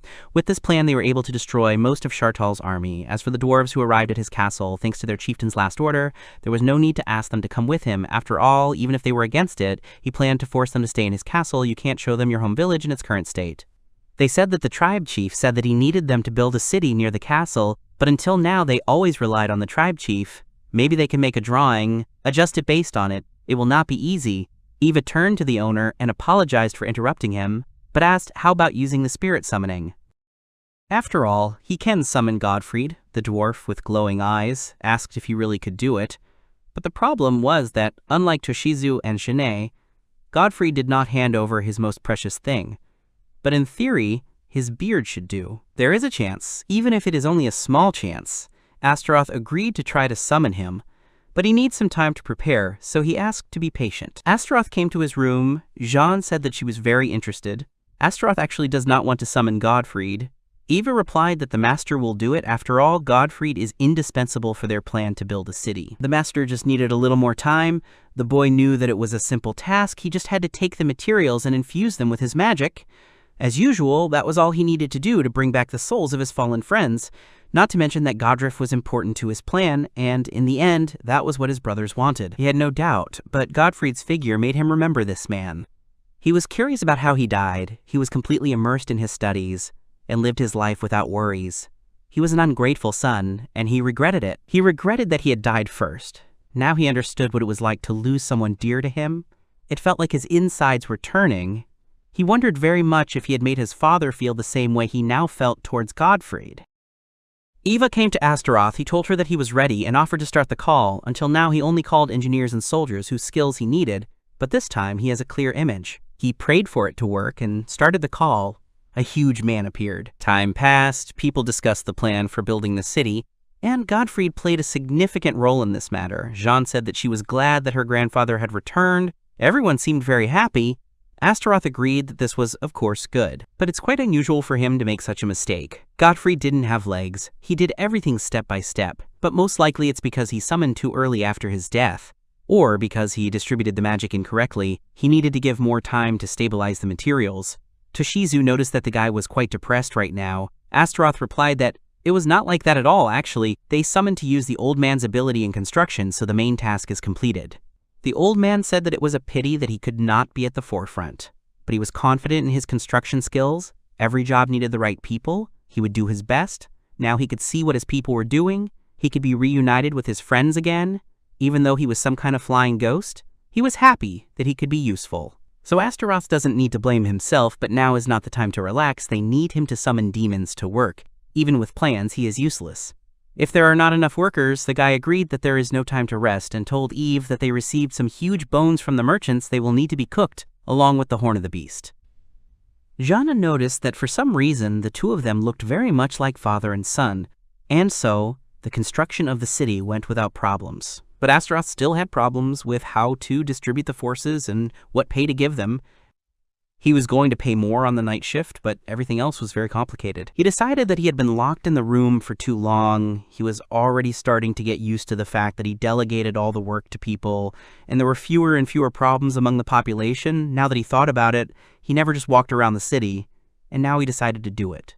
Because he needed a break. He walked through the market and saw Eva there. So he assumed that she was shopping for tonight. He was very curious about how Eve was getting along with the people outside the castle, and decided to follow her. He heard that when the previous ruler was still ruling this land, there was an absolute hierarchy in which demons were higher than humans, but since he came, the people have taken the equality between races positively. Even though the social order is better than before, it does not mean that they no longer have any difficulties. Astaroth just wanted to avoid big problems in the future. Unexpectedly, Eve asked the owner which is better, fish or meat. Now the guy realized that she knew about everything from the beginning. The girl replied that she was familiar with the owner's unique presence, so she could quickly find him even if he was hiding among 1,000 people, but it turned out that she was just joking. In fact, the robe he was wearing was made by her. She asked him why he went outside. The guy replied that he just wanted to see how all the races get along with each other. Eva asked why in that case he didn't go with her to the next door.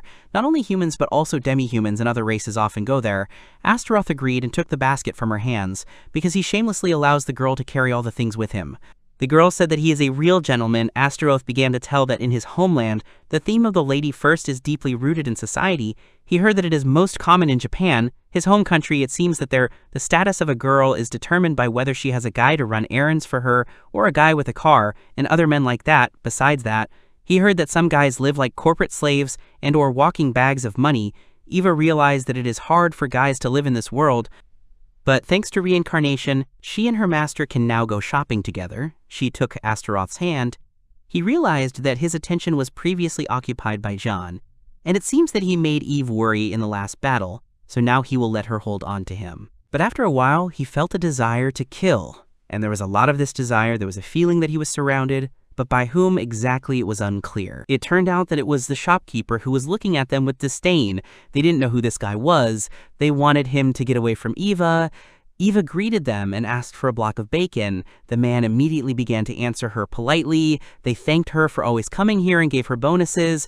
They also asked her who this gentleman was next to her. The girl replied that he was her master. The guy said that, to be honest, they thought that he was her lover. The girl replied that of course not, she was just a maid. But their connection was much stronger than just lovers. Because of this, the men began to cry. The guys went further. Astaroth told the girl that he thinks she really charms all the guys, regardless of race, so he said that Jean has been very popular lately. They say that there is a holy aura around her, or something like that. She is probably the perfect idol to encourage people of different races to get along with each other.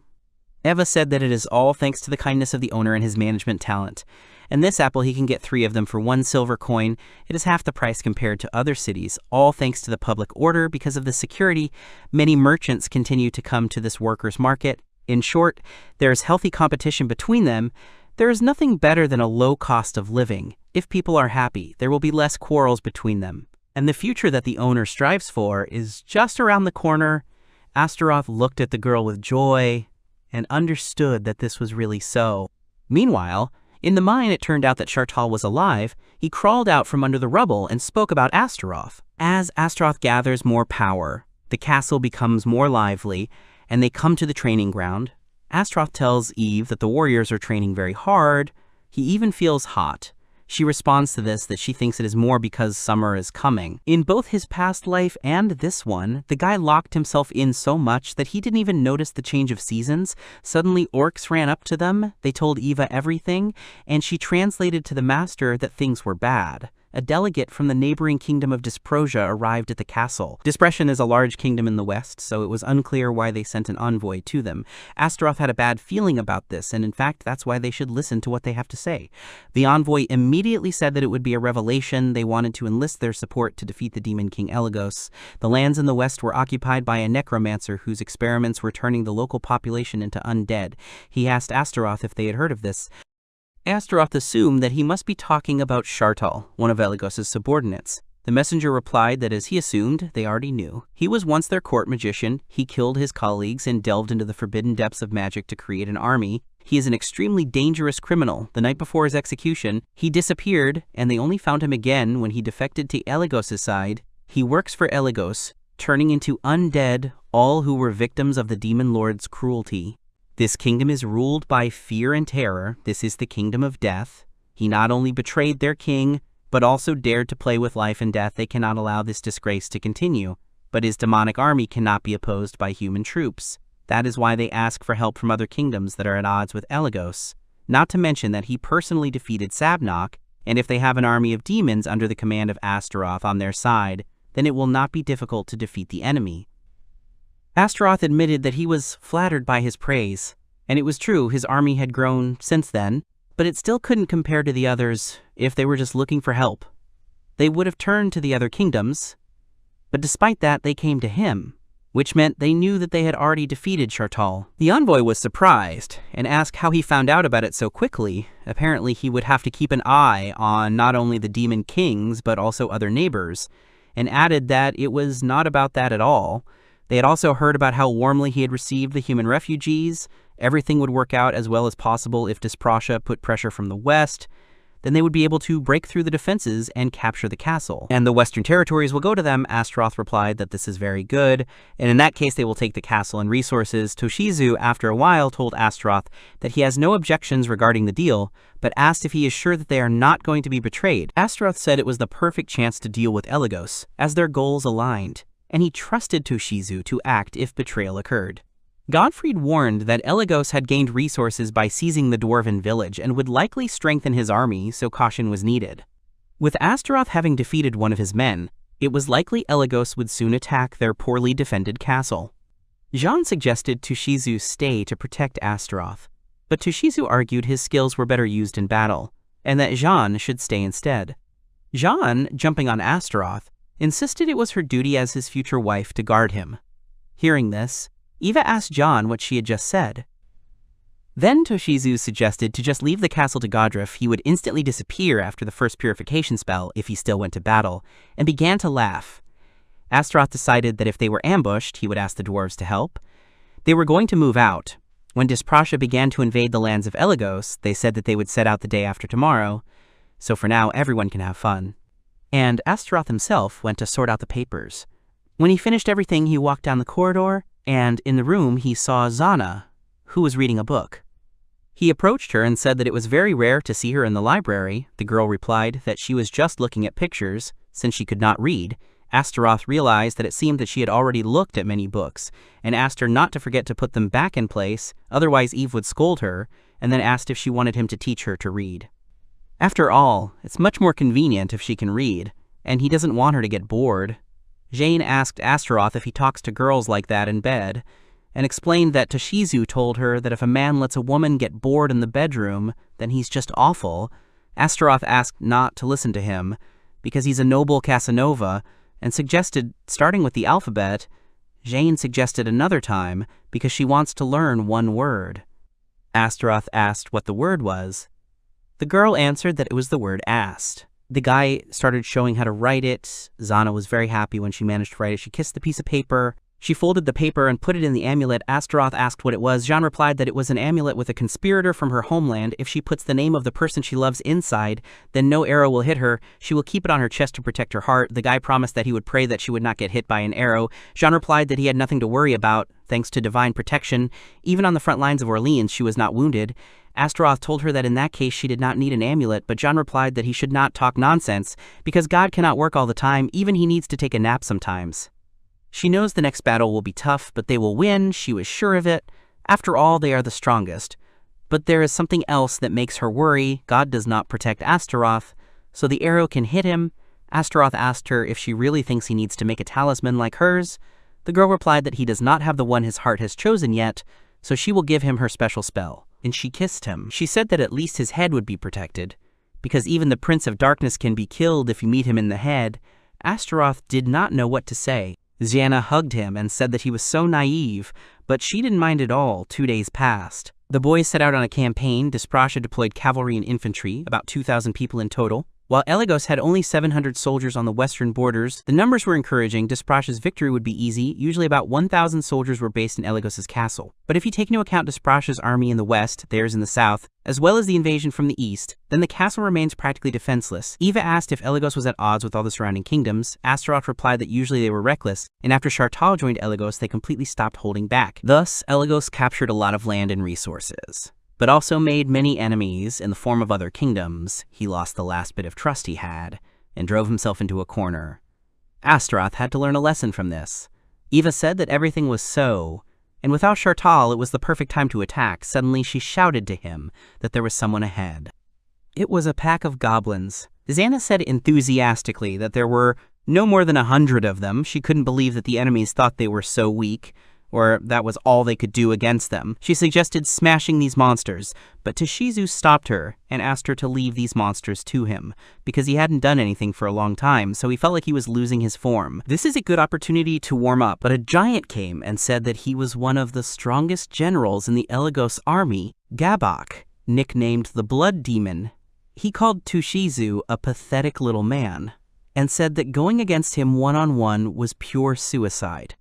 Toshizu smiled and introduced himself as the deputy commander of the Shinsengumi, and called his opponent a pathetic goblin who hadn't read to him, and demanded that he not dare look down on the land of the rising sun. Toshizu said that he would only need one blade to defeat such a stupid head goblin, so he demanded that he not look down on the people of the rising sun.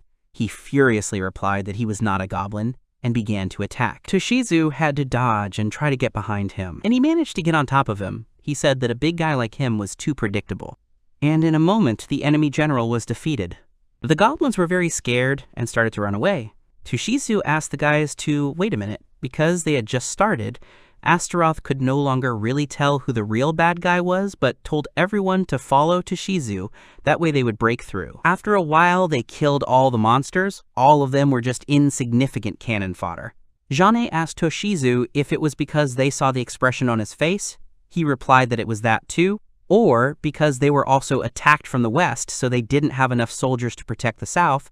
Astaroth said that he would check things out now. He fell to the ground. Because he had passed into the body of a bird, the transformation was successful. For starters, he decided to see how Dysprasia was doing. There were a lot of people killed there. Thousands of Dysprasia soldiers were defeated, so he didn't understand what was going on here. They still had skeletons and ghosts, although they were weak in themselves, but they stupidly overwhelmed with numbers. This battle put people at a disadvantage. The guys gathered around Astaroth's body and felt that he was breathing, but not waking up. In such a situation, only a sincere kiss would help wake him up. Astaroth woke up and said that Zana was back with her crazy ideas and asked to stop. He stood up abruptly and said that the southern front line was no more. Dysprasia had already lost. He saw the eastern front. Its fall was only a matter of time. A 10,000-strong army of the undead would soon arrive to them. But first, another issue needed to be resolved. People came running to them, who said that they had an urgent report. Their castle was under siege. This was what Astaroth was expecting. He hoped that the old man would cope with this. The undead fired cannons, but the dwarves created a quagmire they could not pass through. Godfried was informed that the undead had already arrived. He asked if they were ready, and began throwing everything they had at the monsters. Especially for defense, as Astaroth had assumed, they prepared many magic crystals that would help them a lot. Godfried was shouting at the warriors to not let the monsters enter the castle. Astaroth was telling the boys that he had taken some measures to secure the castle, so they would be fine. It was time to put it off, because they had real problems at the moment. Eligos's army consists of the undead, and fighting them turns into a war of attrition. After all, they do not get tired, and do not know fear. She learned this from the last battle. Toshizu realized that the guy already has a plan. He replied that everything is true. Fighting this army is pointless.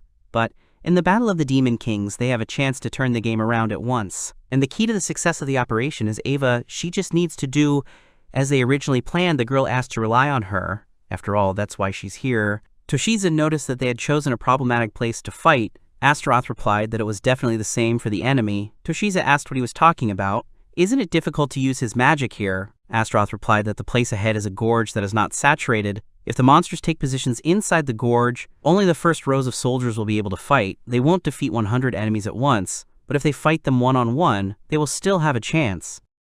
In any case, it is surprising that Astaroth came up with this idea. He replied that it was not his idea. This strategy was used by one ancient Greek power. Sparta, 300 people were able to hold back a huge army. They have about the same situation. He told the legend of the 300 Spartans, and of King Leonidas, whose name went down in history, but to be honest, they won't be able to achieve the same as them, such resistance, so they will try to save as many lives as they can. The people in the castle as well. Jean has said that Astaroth is greedy. At first he had nothing to lose and no fear, but before he knew it, he was responsible for so many things. He didn't plan on dying here. And they would definitely return home alive, and he would like to share the joy with his people. They heard sounds in the gorge. It was the army of the undead that had come. The soldiers who had defeated the warriors of Dysprasia had already come to them, but it seemed too fast for them. The goblins began to come to life. Then everyone realized that the necromancer had come to them. He had survived, and he showed up. Turning from a bird into a necromancer, he told Astaroth that he missed him. The guy was not happy about this meeting. Earlier, someone apologized to Eligos and said that he was very much in favor of the second failure. He cut off his head and said that no one dares to tell him what to do. No one will be spared, for disobeying the demon lord Eligos is unforgivable. Toshizu asked Astaroth if this was the necromancer he was talking about.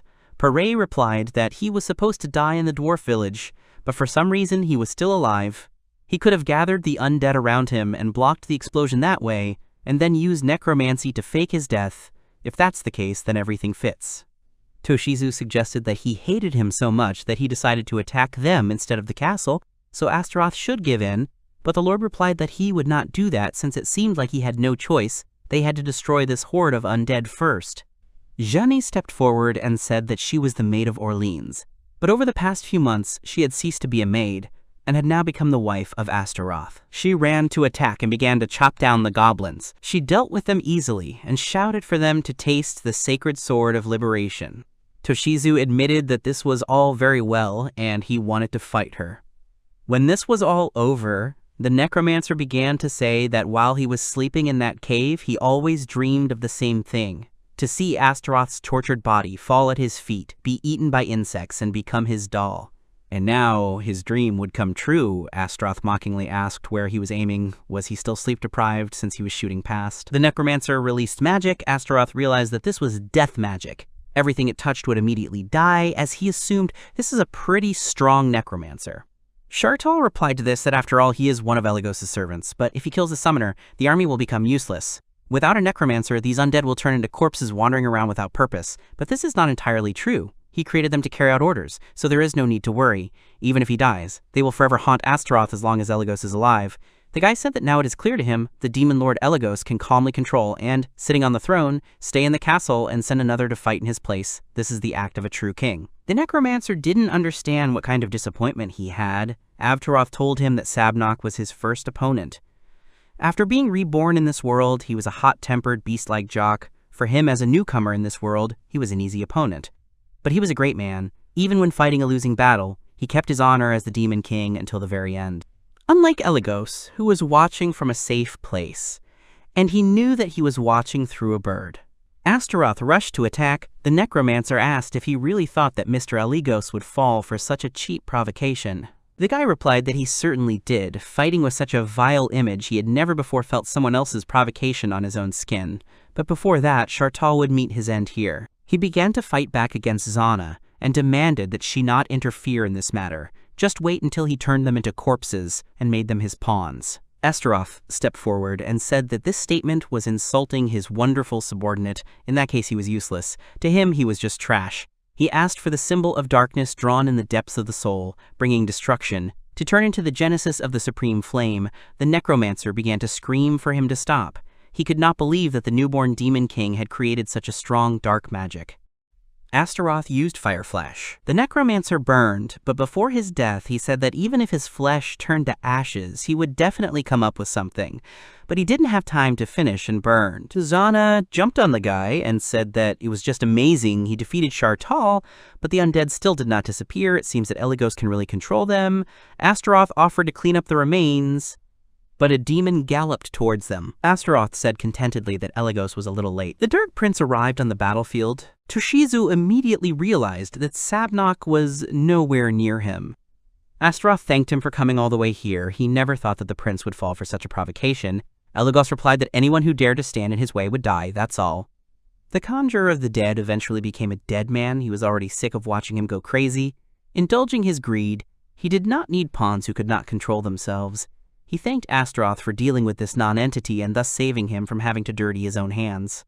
And, as a thank you, he personally sent him to the next world and released the demon. People did not understand what it was. Astaroth began to shout that he was taking them on himself and sent Toshizu and Jean to Eligos. Toshizu said that even if they took him on together, their chances were slim.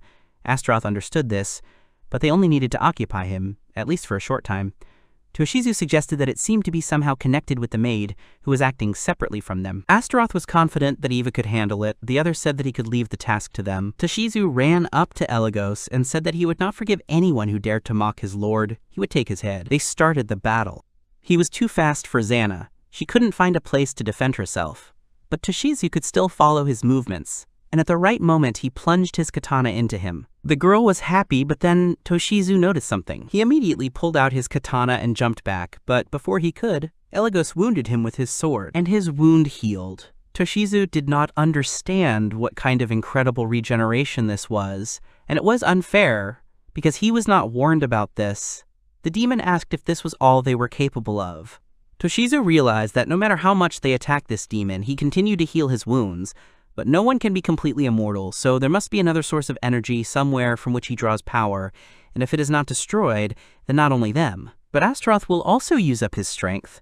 Suddenly the guy told Toshizu that he was not destined to die here, because he wanted to die under a hail of 1,000 arrows, and asked if he was ready to be content with death at the hands of such a third-rate prince of darkness as Elagos. He said he had a plan and that all they had to do was buy some time, and they had done a great job. So their strategist was able to cope with the task, and she reached the core and destroyed it.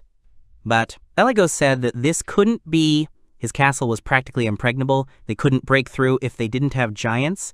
Astaroth told him that they just happened to have Cyclops, which they use as a force of labor, so while he was here trying to kill him, their strategist used the teleportation stone to arrange a surprise attack on his castle. The demon couldn't believe it, because even if they could break through, they would never find his core. He hid it underground, deep under his throne, and killed everyone who was involved in the construction. No one knew about it. The information could not leak out. Astaroth asked Eve if she had heard where the core was, and asked her to destroy it. Elagos realized that he had been deceived, and he began to shout that if they cut it, this was his second heart, if they destroyed it, then he would not be able to return as the Prince of Darkness.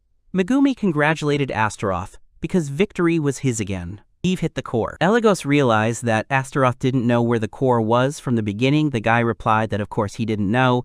He found out after he just told him. The demon was amazed, because there was no mistake about it. He felt that his magical powers were weakening. Astaroth replied that when he defeated the Dark Prince Sabnok, he extracted the magic power from the residual ash and placed it into a crystal, along with powerful sealing magic. Then used this crystal in Elagos' castle. It temporarily blocked the magic power coming from the core. The magic in Elagos' body kept disappearing, and he asked if he was really going to die now.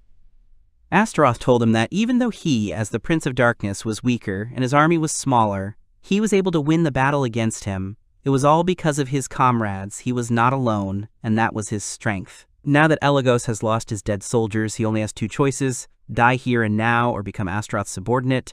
If he makes a decision now, he will save his soul. The demon began to take off his mask, and he began to laugh evilly, because such a soft heart does not suit the Prince of Darkness. It is as if he was one of those people, so he refuses. Unlike such a green Prince of Darkness, he has the pride of the Demon King. Astaroth said that he understood him, and that it was very unfortunate. He took out the sword that he took from Jean and ran to attack. They began to fight each other, and at that moment Elagos wounded Astaroth. But the guy managed to stretch his hand with the sword forward and pierce the demon. He began to press even harder, but he felt someone's presence behind him. It was a zombie that was crawling out of the ground. Astaroth realized that it was Shartal. He cast a spell on himself to turn into an undead. The guy understood that he would not have time to dodge, and in order to avoid being hit by Elagos' sword, he ducked, but fell to the ground. Shartal's corpse began to hold him. Elagos raised his sword above himself and plunged it into the dead man's head, demanding that he not interfere in his fight. The dead man disappeared. Elagos swung again. Astaroth did not miss this chance and quickly rose to his feet. He plunged his sword into the demon's stomach, and he smiled and said that of all those who had challenged him, he was the first to survive. He began to disappear and say that he was sure he would rule this world, and disappeared. Astaroth said that eventually he will achieve this, and without his words, he will defeat all the other princes of darkness and climb to the top of this world. Jean ran up to Astaroth. The guy told her that he was lucky and was able to win. He thinks that this happened thanks to the talisman that she gave him. He also addressed the people and said that today they won thanks to all of them. He asked them to accept his gratitude and bowed before them. They always fought at a disadvantage, so he feels like a bad king. Jean told him that from now on he will grow even faster because he always gives his all in dangerous situations. As befits a real husband, people agreed with this, because all the time that they were at war, they were always looking forward to what unique strategy Astaroth would use. Moreover, he always takes great care of the soldiers, and despite how hard the battle is, the mortality rate is always an order of magnitude lower than when they were in another army, and they had the opportunity to survive and return home alive. They thanked him for this. They are very happy to be under his command. And they started shouting that he was the best king. The guy asked him to calm down. John hugged him and asked if he was embarrassed, but because she hit him, he began to fall to his knees without strength. Eva saw them returning, Astaroth lying on his horse, and she began to worry. In the castle, they brought him to his senses. After a while, they started drinking. The king's job was not only to make plans and start wars. The important fact is that the king's job is also to take care of the aftermath of war. By the way, he is very busy now, taking care of the aftermath. Firstly, to give out medals of honor, which in this case, Toshizu and Jean deserve. Since he can't choose one of the best, it is better for him to reward them both. Basically, he will give them money, letters of thanks, and allocate a piece of land each. But they told him that they don't need the land, and Jean said that if she accepts the land, she will become noble. She doesn't want to be noble. Astaroth admitted that he was thinking of giving her Elagos' castle. She jumped on him and said that she doesn't want to leave this place. She wants to stay with him forever. Toshizu also agreed with her. Eve told Astaroth that they can't do anything about it, even though the master is called the god of strategy. She does not think it is possible for the master to change Toshizu's thoughts. Astaroth admitted that they are really selfish. It seems he has no choice. He will find another person loyal to him to take care of Elagos' place. Then he and Eve walked along the corridor, and along the way the girl said that he wisely distributed the treasures of Sabnok. It was a very risky move. If Astaroth had made even one mistake, he would have been dead by now. The guy agreed that he really put her through a lot, but in the end they won. The reason for the victory was not only luck but also wisdom, and Eva added that the habit of not giving up until the very end also helped them. Astaroth agreed with her, because this may be the only talent he has. He always fights using tricks and tries to think with his head. This is how he survived. Until now, Eva said that this is really true, because when they were in the dwarf village and in that battle against Elagos, everyone says that the master is smart and resourceful. In her opinion, the master's true value is not here. She thinks it is in the heart, all because he has a good essence. So everyone who works under the master, as well as other people, admire the Prince of Darkness, Astaroth. He did not punish the soldiers of Prince Sabnok and allowed them to serve under him, and the master accepted his people as his own without enslaving them. Then he saved a tribe of dwarves, and then befriended the chieftain of that tribe. In addition, he earned the trust of two heroes who are difficult to please. Eva took him out to the balcony and showed him that everyone was celebrating the victory, as well as the greatness of the master. Astaroth realized that in this case he should properly express his gratitude to them. He started to set off magical fireworks, and people rejoiced. Among the neighboring states, just like among others, Astaroth was called the Prince of the Realist or the Two-Faced Coward. His first military campaign was directed against Sabnok, the King of Darkness, who ruled the neighboring lands. He easily defeated him, although not even a month had passed since his appearance. After this clash with the powerful Prince of Darkness, Elagos, and defeated him, so he received his titles. Right now, the master's bad name is still spreading, so Eva asked him if it would be better to stop it now. While there is still a chance to get rid of these unpleasant titles, the guy told her that he was very pleased with her concern, but there was no need for that. After all, he was the one who brought these nicknames to the people. Two-Faced Coward was the nickname of Sanada Masayuki, a famous Japanese ruler. In his previous life, his name had a completely different connotation, especially for Astaroth, since he was keen on studying Japanese culture. For this reason, he took on such a nickname and spread it. Eva responded to this by saying that if the people formed an opinion about the master as a cowardly and cruel person, this would cause excessive wariness towards the master. The Lord said that this is exactly what should happen, but this is not a minus at all. He did not know how to explain it. He suggested that they first imagine that in front of them was a poisonous snake, a deadly purple cobra. But when the girl approached the cobra, she was not the least bit scared. Astaroth was surprised and said that this was the moment when she should have been scared. The girl imitated screams of fear. The guy continued that, in general, a dangerously poisonous snake will definitely scare people. Anyone will be forced to stay away from it and try not to provoke it. So if other countries see him as a cruel leader and a skilled strategist, they will have to think twice before attacking them. And they may lose their trust, but in fact it may be beneficial. The more they are feared, the easier it will be to convince people that their illusory army is real. For example, they may think that there is a serious garrison left in the castle, although they left it completely empty. Eva said that now she understands everything. There was a very complex reason for this, and in that case, she asked why they don't create a special squad and assign it to gather information. They use the materials they got from the last war for this. Astaroth thought about it as a very good idea. He agreed that it was the right time to summon them. but he was a little worried about the coming wars if all he could summon were those slimes from his first attempt at summoning. He also wondered if all monsters come from summoning cauldrons. Eva replied that it was partly true. Only the first few creatures are born from the cauldron, but they are born with the help of the cauldron, then they are released into the wild, where their population grows due to their natural reproduction.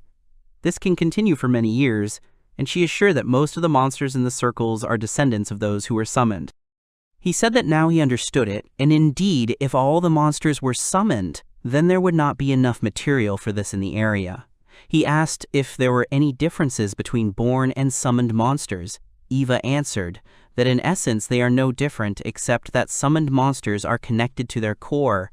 If it is destroyed, then this will greatly weaken them. In some cases, this can lead to death. And now that the girl said this, Astaroth saw this during the battle with Elagos. As soon as they broke the magical connection, the army of ghosts summoned by Elagos began to crumble. Eva added, "Any undead is first and foremost a supernatural substance. Without magical support, they cannot exist." The guy got scared and asked if this also applies to her. The girl replied that despite everything, she is a demon and can fight without the help of the core, but although it is unlikely, or rather impossible, if the master dies, then she will also kill herself, so she will be with the master both in life and in death, but this is only hypothetical, so she asked him to never die. Astaroth smiled and replied that he would not like that. He promised that he would try not to die, but the girl wanted to hear an exact guarantee. They began the call. Astaroth thought that this was not a spiritual call. He also could not call a hero. He needed to have a clear idea of what he wanted to receive, and some creature began to appear. It was an elder kobold ninja. His name was Hanzo. Astaroth told him that from that day on he would serve him and asked if he had any objections. Hanzo replied that he did not, but there was something he should know. While gathering information, he will be forced to move independently and act according to the situation, so he will not always be able to follow his orders. Unquestioningly, if it suits him. Astaroth did not listen to the end. He replied that everything is fine as long as it brings results. Hanzo realized that he is a very understanding lord, and this is very good, and from now on Hanzo and his team. They will be happy to serve him, and suddenly they appeared around them. Eva was very scared. Because she had not seen them before, Astaroth smiled contentedly. Hanzo and his team became part of the intelligence unit of his palace, which initially consisted of a bunch of slimes and a few people, but he immediately dispersed them not only around the capital, but also in other territories. From that day on, the amount and quality of information received increased many times over compared to what it was before. Hanzo once came to report that it was a great job. Hanzo told him that there was still something that the intelligence unit lacked. It was a leader. Astaroth was surprised, because it was Hanzo, but he replied that he was not fit for the role of a leader. Besides, he was only tired of collecting information. He was of little use in battle. And he thinks that someone like a hero would be suitable for that. Lord thought that Hanzo's main ability is gathering information. Of course he would say that he is not suitable for the role of a reconnaissance squad leader who might be tasked with some suicide mission like sabotage or a night raid. Well, they didn't have any extra officers. Jean has no talent for gathering information and assassination. As for Toshizu, he could play the role of an assassin, but his real profession is a swordsman, so he is willing to bet that Toshizan will not be able to use his skills to the fullest. As for Eva, she is cold-blooded and prudent enough to hold that position, but she cannot fight. It was quite a problematic question. It was hard to find a suitable candidate, but Hanzo had an idea. He asked why they didn't explore the dungeon in the south, the catacombs known as the Golden Ash Ruins. These are the remains of an ancient magical civilization, and they will probably be able to find valuable materials there, but perhaps all the valuables have already been stolen by local adventurers, who have already searched this place far and wide, so it will be problematic. The Lord asked what is so special about these ruins. Then, Hanzo answered that he had heard rumors that in a certain room there is an untouched magic workshop. It belonged to a magician who was engaged in the exploration of other worlds. There they can find otherworldly artifacts which, as he heard, are connected with some ninja. Astaroth asked if he understood correctly, that he was saying that he had no choice but to go there and find out everything, and since they were not currently at war with anyone, there was no better time. Eva asked permission to accompany him. The guy agreed and said that they needed to talk to Godriff and the others, and asked them to take care of the castle. Another question was who would lead the escort. Jeanne burst into the room. She said that she came after hearing their words, and to be honest, if they left her in the castle, then she would be of no use, so he should take her. Astaroth was about to agree, but Toshizu also burst into the room, who demanded to hold the horses. He has not been given the ability to hold the defense since childhood. Besides, this dungeon interested him very much, and of course, fighting monsters is 100 times cooler than training goblins in the palace. Astaroth replied that even if they say so, someone still has to stay to defend the castle, which means only one can go with them. Toshizo started to say that he was always leaving him behind. It was unfair in his opinion. He always took Jean with him on the offensive. Astaroth replied that it only proved how much he trusted him. Toshizo asked to imagine himself in his place and think about his feelings, and this time he would go, and Jean would stay to guard the castle, and if they insisted on choosing her, then he asked to give him a worthy reason for this. For example, if in fact their little saint's duties included serving him at night. If this is the reason, then he, as a man, will understand him and will not interfere. Jean said that Toshizo is an unbearable person. She and the master do not have such a relationship at all, although in a few weeks she will not be able to say for sure.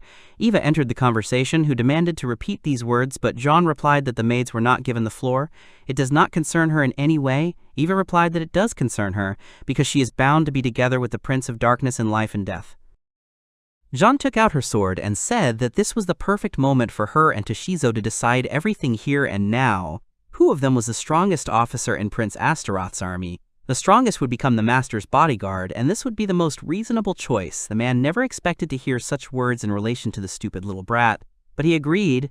He had long wanted to cross swords with her. Eva stopped them and said that if the two of them were determined to fight, then there was a more suitable place for it. And this place is the great arena. The duel really took place. Astaroth didn't even understand how it could have come to this. The Colosseum, built to entertain the demon lord, as well as satisfy the desires of the demons and people living in the city near the castle. A place where bandits and slaves, less often people and monsters, are pitted against each other. A structure similar to the Colosseum of the ancient Roman Empire, but in fact serves the same purpose. Astaroth had no interest in such a thing. He completely forgot about it, so he asked. When they managed to build such a large arena, Eva replied that this place was restored by the best builders of the castle, and it seems that the boy she points to also took part in the restoration. He tries hard under the supervision of Lord Godriv. Astaroth was not surprised that so many people came to the arena, because it attracted the attention of the Lord himself. In addition, people will be able to personally see the style of Jene and Toshizo. Their skills are few people doubt, but it seems that some recruits mistakenly consider Jan as a simpleton from the West. The boys began to enter the arena. Their lust for murder could be felt throughout the arena. Astaroth addressed the audience. He said that they had gathered today to witness a fight that was meant to resolve grievances and determine the strongest of the two. It was time to enjoy the spectacle, and if both fighters were ready, he will take their weapons and replace them. To the wooden swords, training weapons, made from a strong plant called bamboo, people did not understand why this was done. Astaroth replied that he would not allow his valuable generals to injure each other for the sake of an argument, and asked if they knew that the castle's defense would suffer if both of them were injured, and asked them not to worry, because even though the swords were wooden, they were enchanted. They could not be broken so easily. In combat, Jean relies only on instinct, and is unlikely to be used to wooden swords. Her holy sword is also light, unlike Toshizo's heavy blade, and she is used to a light sword, so she has an advantage. Toshizo replied that as a Japanese, he would not be able to look his ancestors in the eye if he lost in a shinai fight. Astaroth shouted for them to begin, and Jean immediately ran into battle. She said that she would be accompanying the demon lord to the dungeon. Toshizo replied that he no longer cared about the dungeon. He couldn't afford to lose. It was time to finally get serious. He soon managed to make Zana lose control, but she quickly got back on her feet. She hit her forehead against his forehead, and Toshizo stepped back. He was very surprised. He called her a bad saint and asked if this fighting style was also God's providence. Jean answered with displeasure that he lacked manners. She was called into this world before him, and she is his boss. She is the older sister, so she asks to show respect. The spectators were shocked. They did not understand how long the guys had been fighting, and how much longer they intended to continue. Astaroth said that the fight would soon end. He enchanted the swords so that they would be heavier, but it seemed that this was not enough to pacify such experienced swordsmen. And finally, Toshizo delivered the decisive blow, which broke both of their wooden swords. They looked at the table with real weapons and ran there. They were about to cross swords. Astaroth realized that things were bad. It seemed they had gotten so far apart that they would not be able to stop. So in an instant, he moved towards them and stopped their swords with his fingers. He said, "Stop. They are very naughty." Toshizo admitted that he seemed to be a little excited. Zana also went too far. The audience immediately began to shout the names of the heroes, as well as the name of Amtaroth. the greatest demon lord who had led them to prosperity. They applauded them for such a performance. The stranger asked if he was sure that there were still drifting objects here. He was told that the guild said so. And besides, these ruins are still visited by adventurers.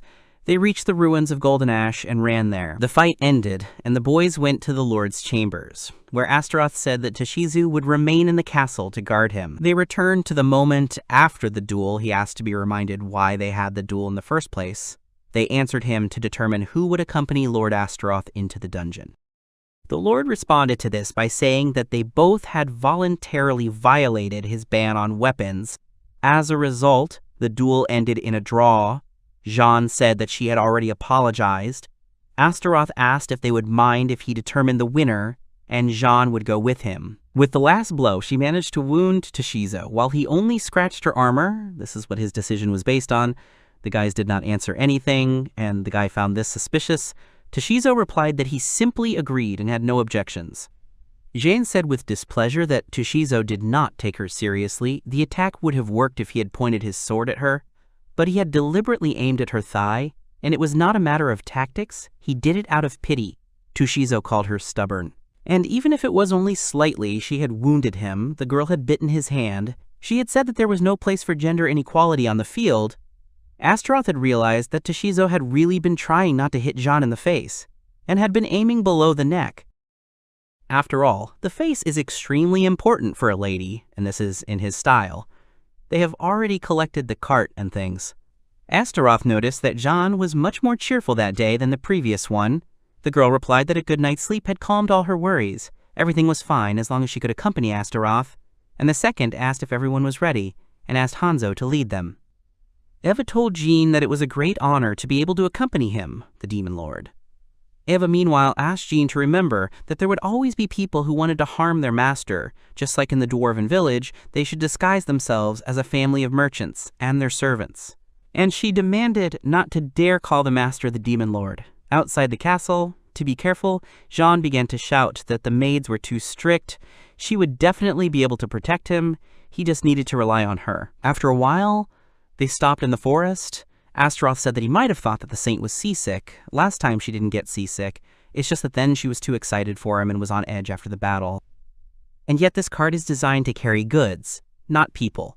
Upon returning, he will ask the dwarves to change the suspension. Astaroth apologized to Hanzo and asked if he could go slower. He, under the disguise of a man, replied that he would go slower. Eva reached into the suitcase for medicine for seasickness. When the guys saw the things, they were surprised at how much she had prepared in one night. The girl replied that she was always prepared to go with them anywhere at the first call. Bandits emerged from the bushes and said that if they valued their lives, then it was time to give up all their property. They saw the girls and decided not to kill them, but to draw lots to see who would be the first to have fun with them.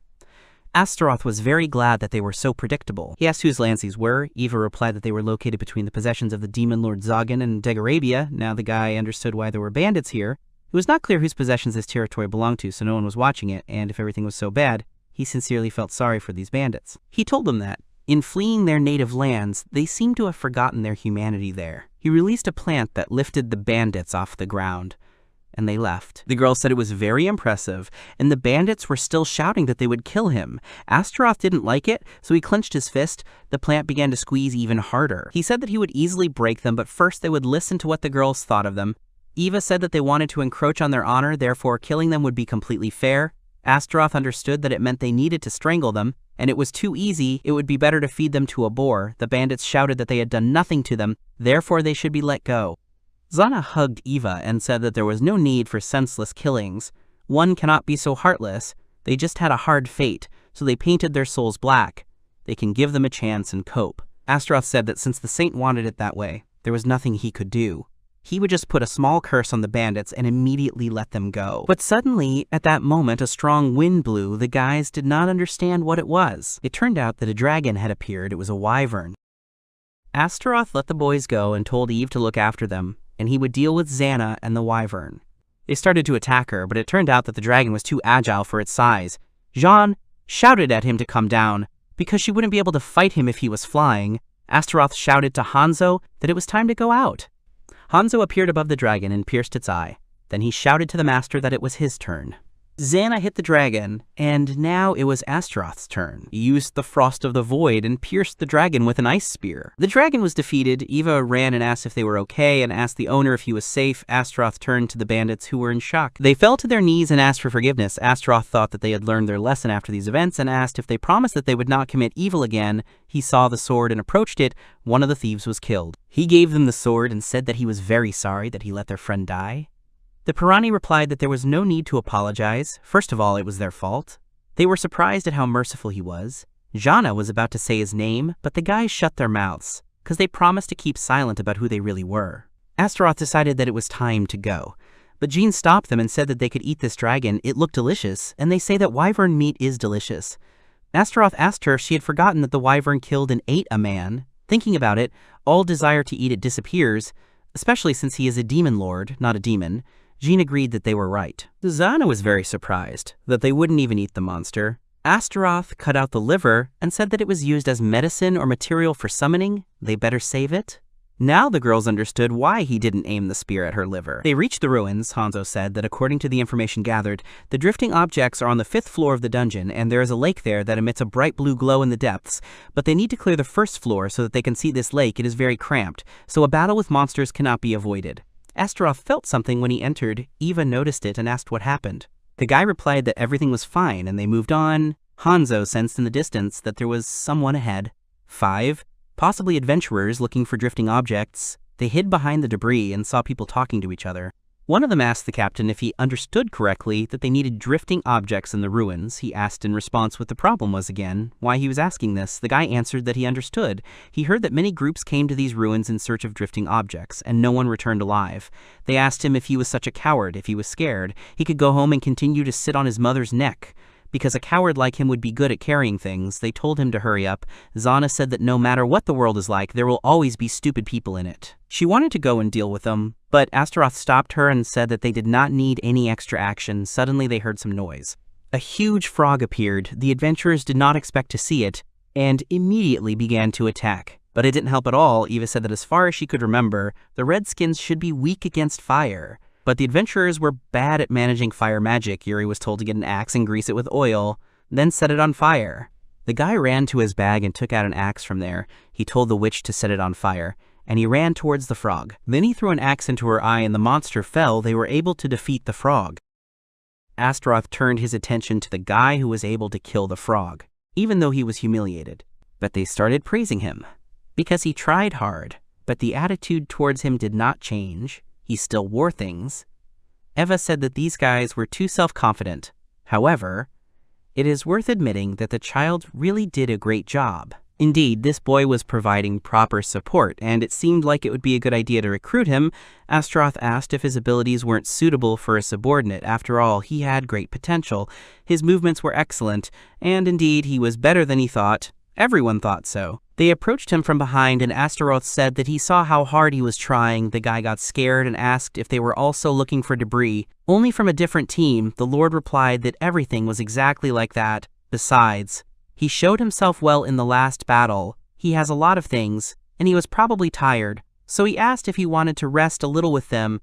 Yuri replied that he did not want to disturb them, especially since he fell even further behind his friends. Astaroth asked not to worry about this, because his friends were having lunch 500 meters away, and if he rested here, the distance would not increase. Eva said that she did not know what he liked, but he could treat himself to cookies, and they begged him to join them. They asked Hanzo to take half of the things. It turned out that the bag was very heavy, so they asked what was in it. It turned out that there were crystals there. The guy was told to collect them if he saw them. Astaroth remembered that Godlive also told him that crystals were collected in this dungeon. Xana asked if he was really a monster since he was fighting with such a heavy backpack, but Yuri replied that he was a man, and they began their halt. Yuri ate something so delicious for the first time. Astaroth asked him how old he was. It turned out that he was 14.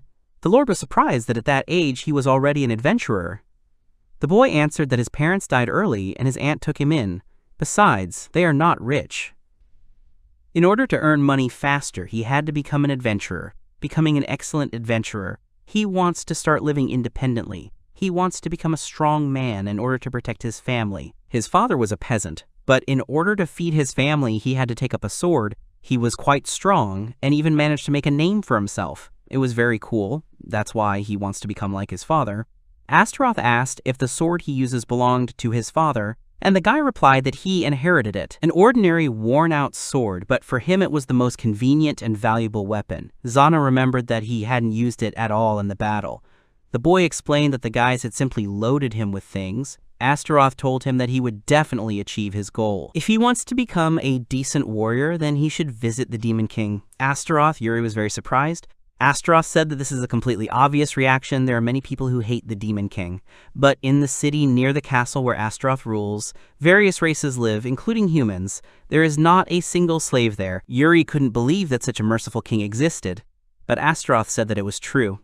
And he could see for himself he could apply to become a soldier, or a merchant, or remain an adventurer. Also, in the nearest city of people, they are going to make a guild of adventurers. The guy said that he understood him. But he wants to explore this dungeon a little more, and by exploring it, he will become even stronger, especially since he has a contract with the team. Zana was amazed at how honest he is. He is loyal even to such a vile team.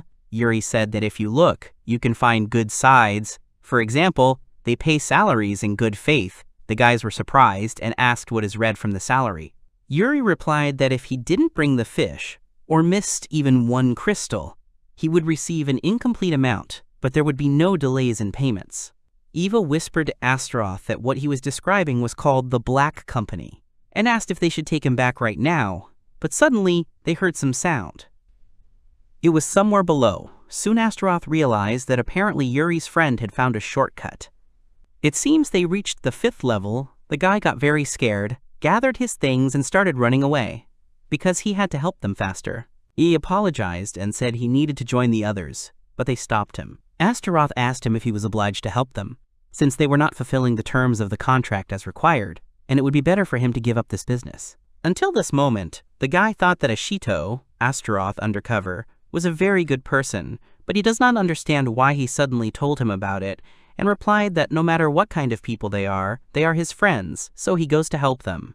Astaroth was very surprised, and then said that in that case they would help him, and asked Hanzo to lead them. The boy was very surprised he followed them, but he wondered if it was okay to trust Ashito.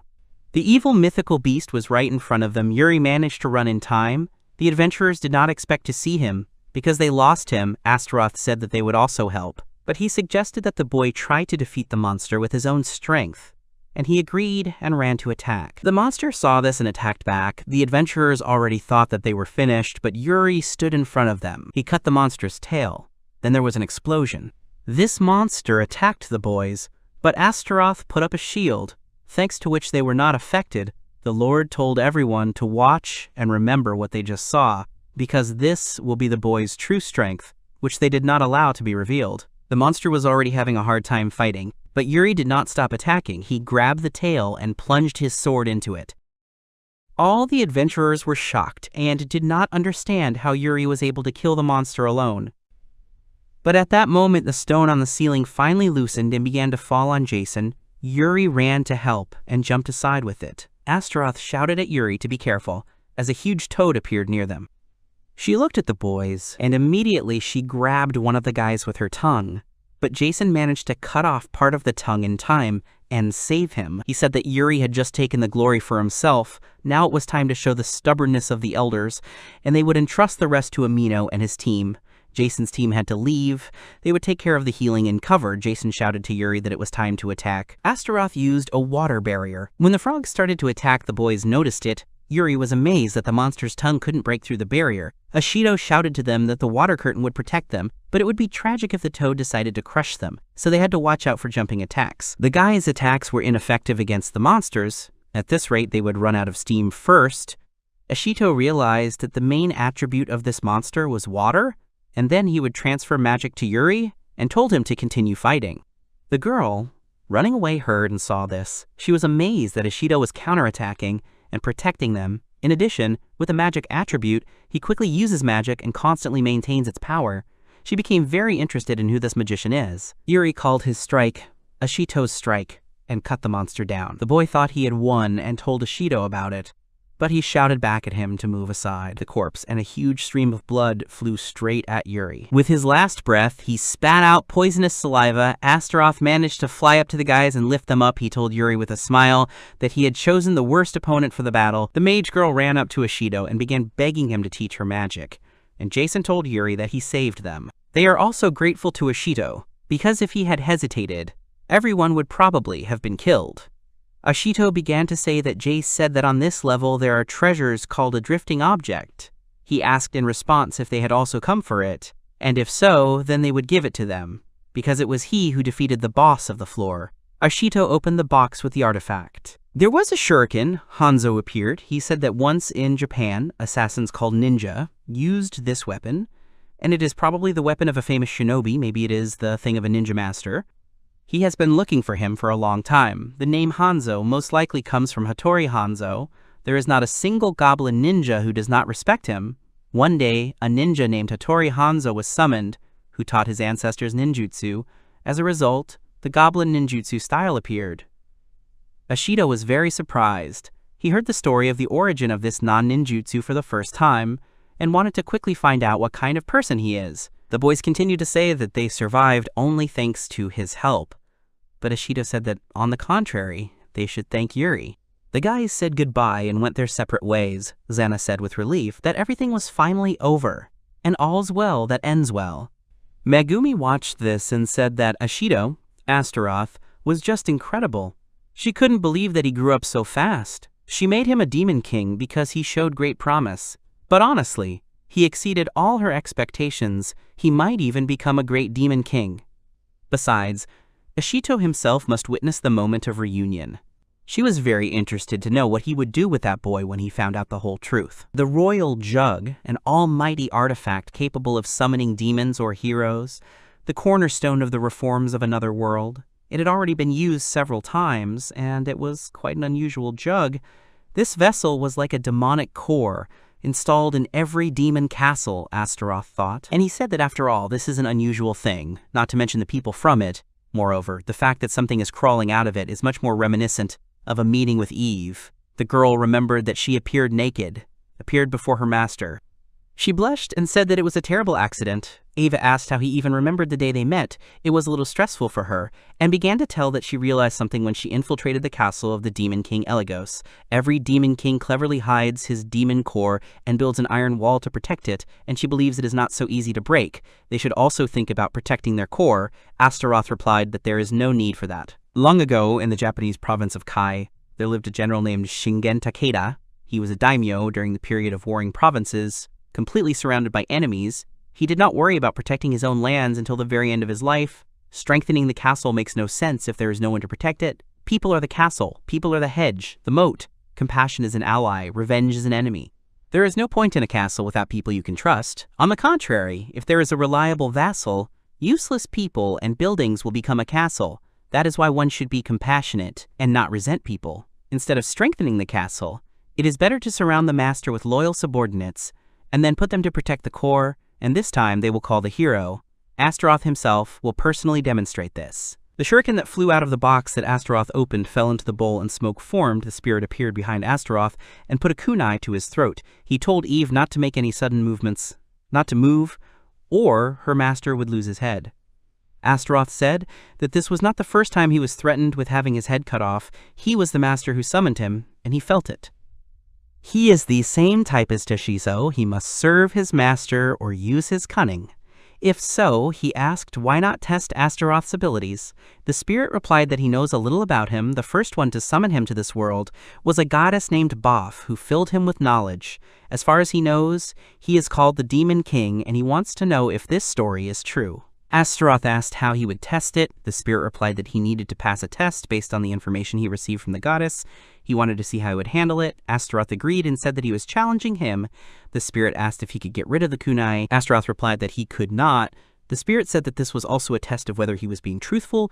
Astaroth said that he understood this and asked permission to end all this quickly. He snapped his finger and skeletons with crossbows appeared around them. They surrounded them. Astaroth said that he did not need all these checks, but before that he met a subordinate who turned his blade into battle, and in order for his maid to be calm, he would quickly cope completely. The spirit said that even if he cut off the head of the demon king, he would not die immediately. During this period, countless arrows would pierce him. Astaroth grinned and asked who would strike first. The spirit was surprised and asked if he really thought it was appropriate to bluff.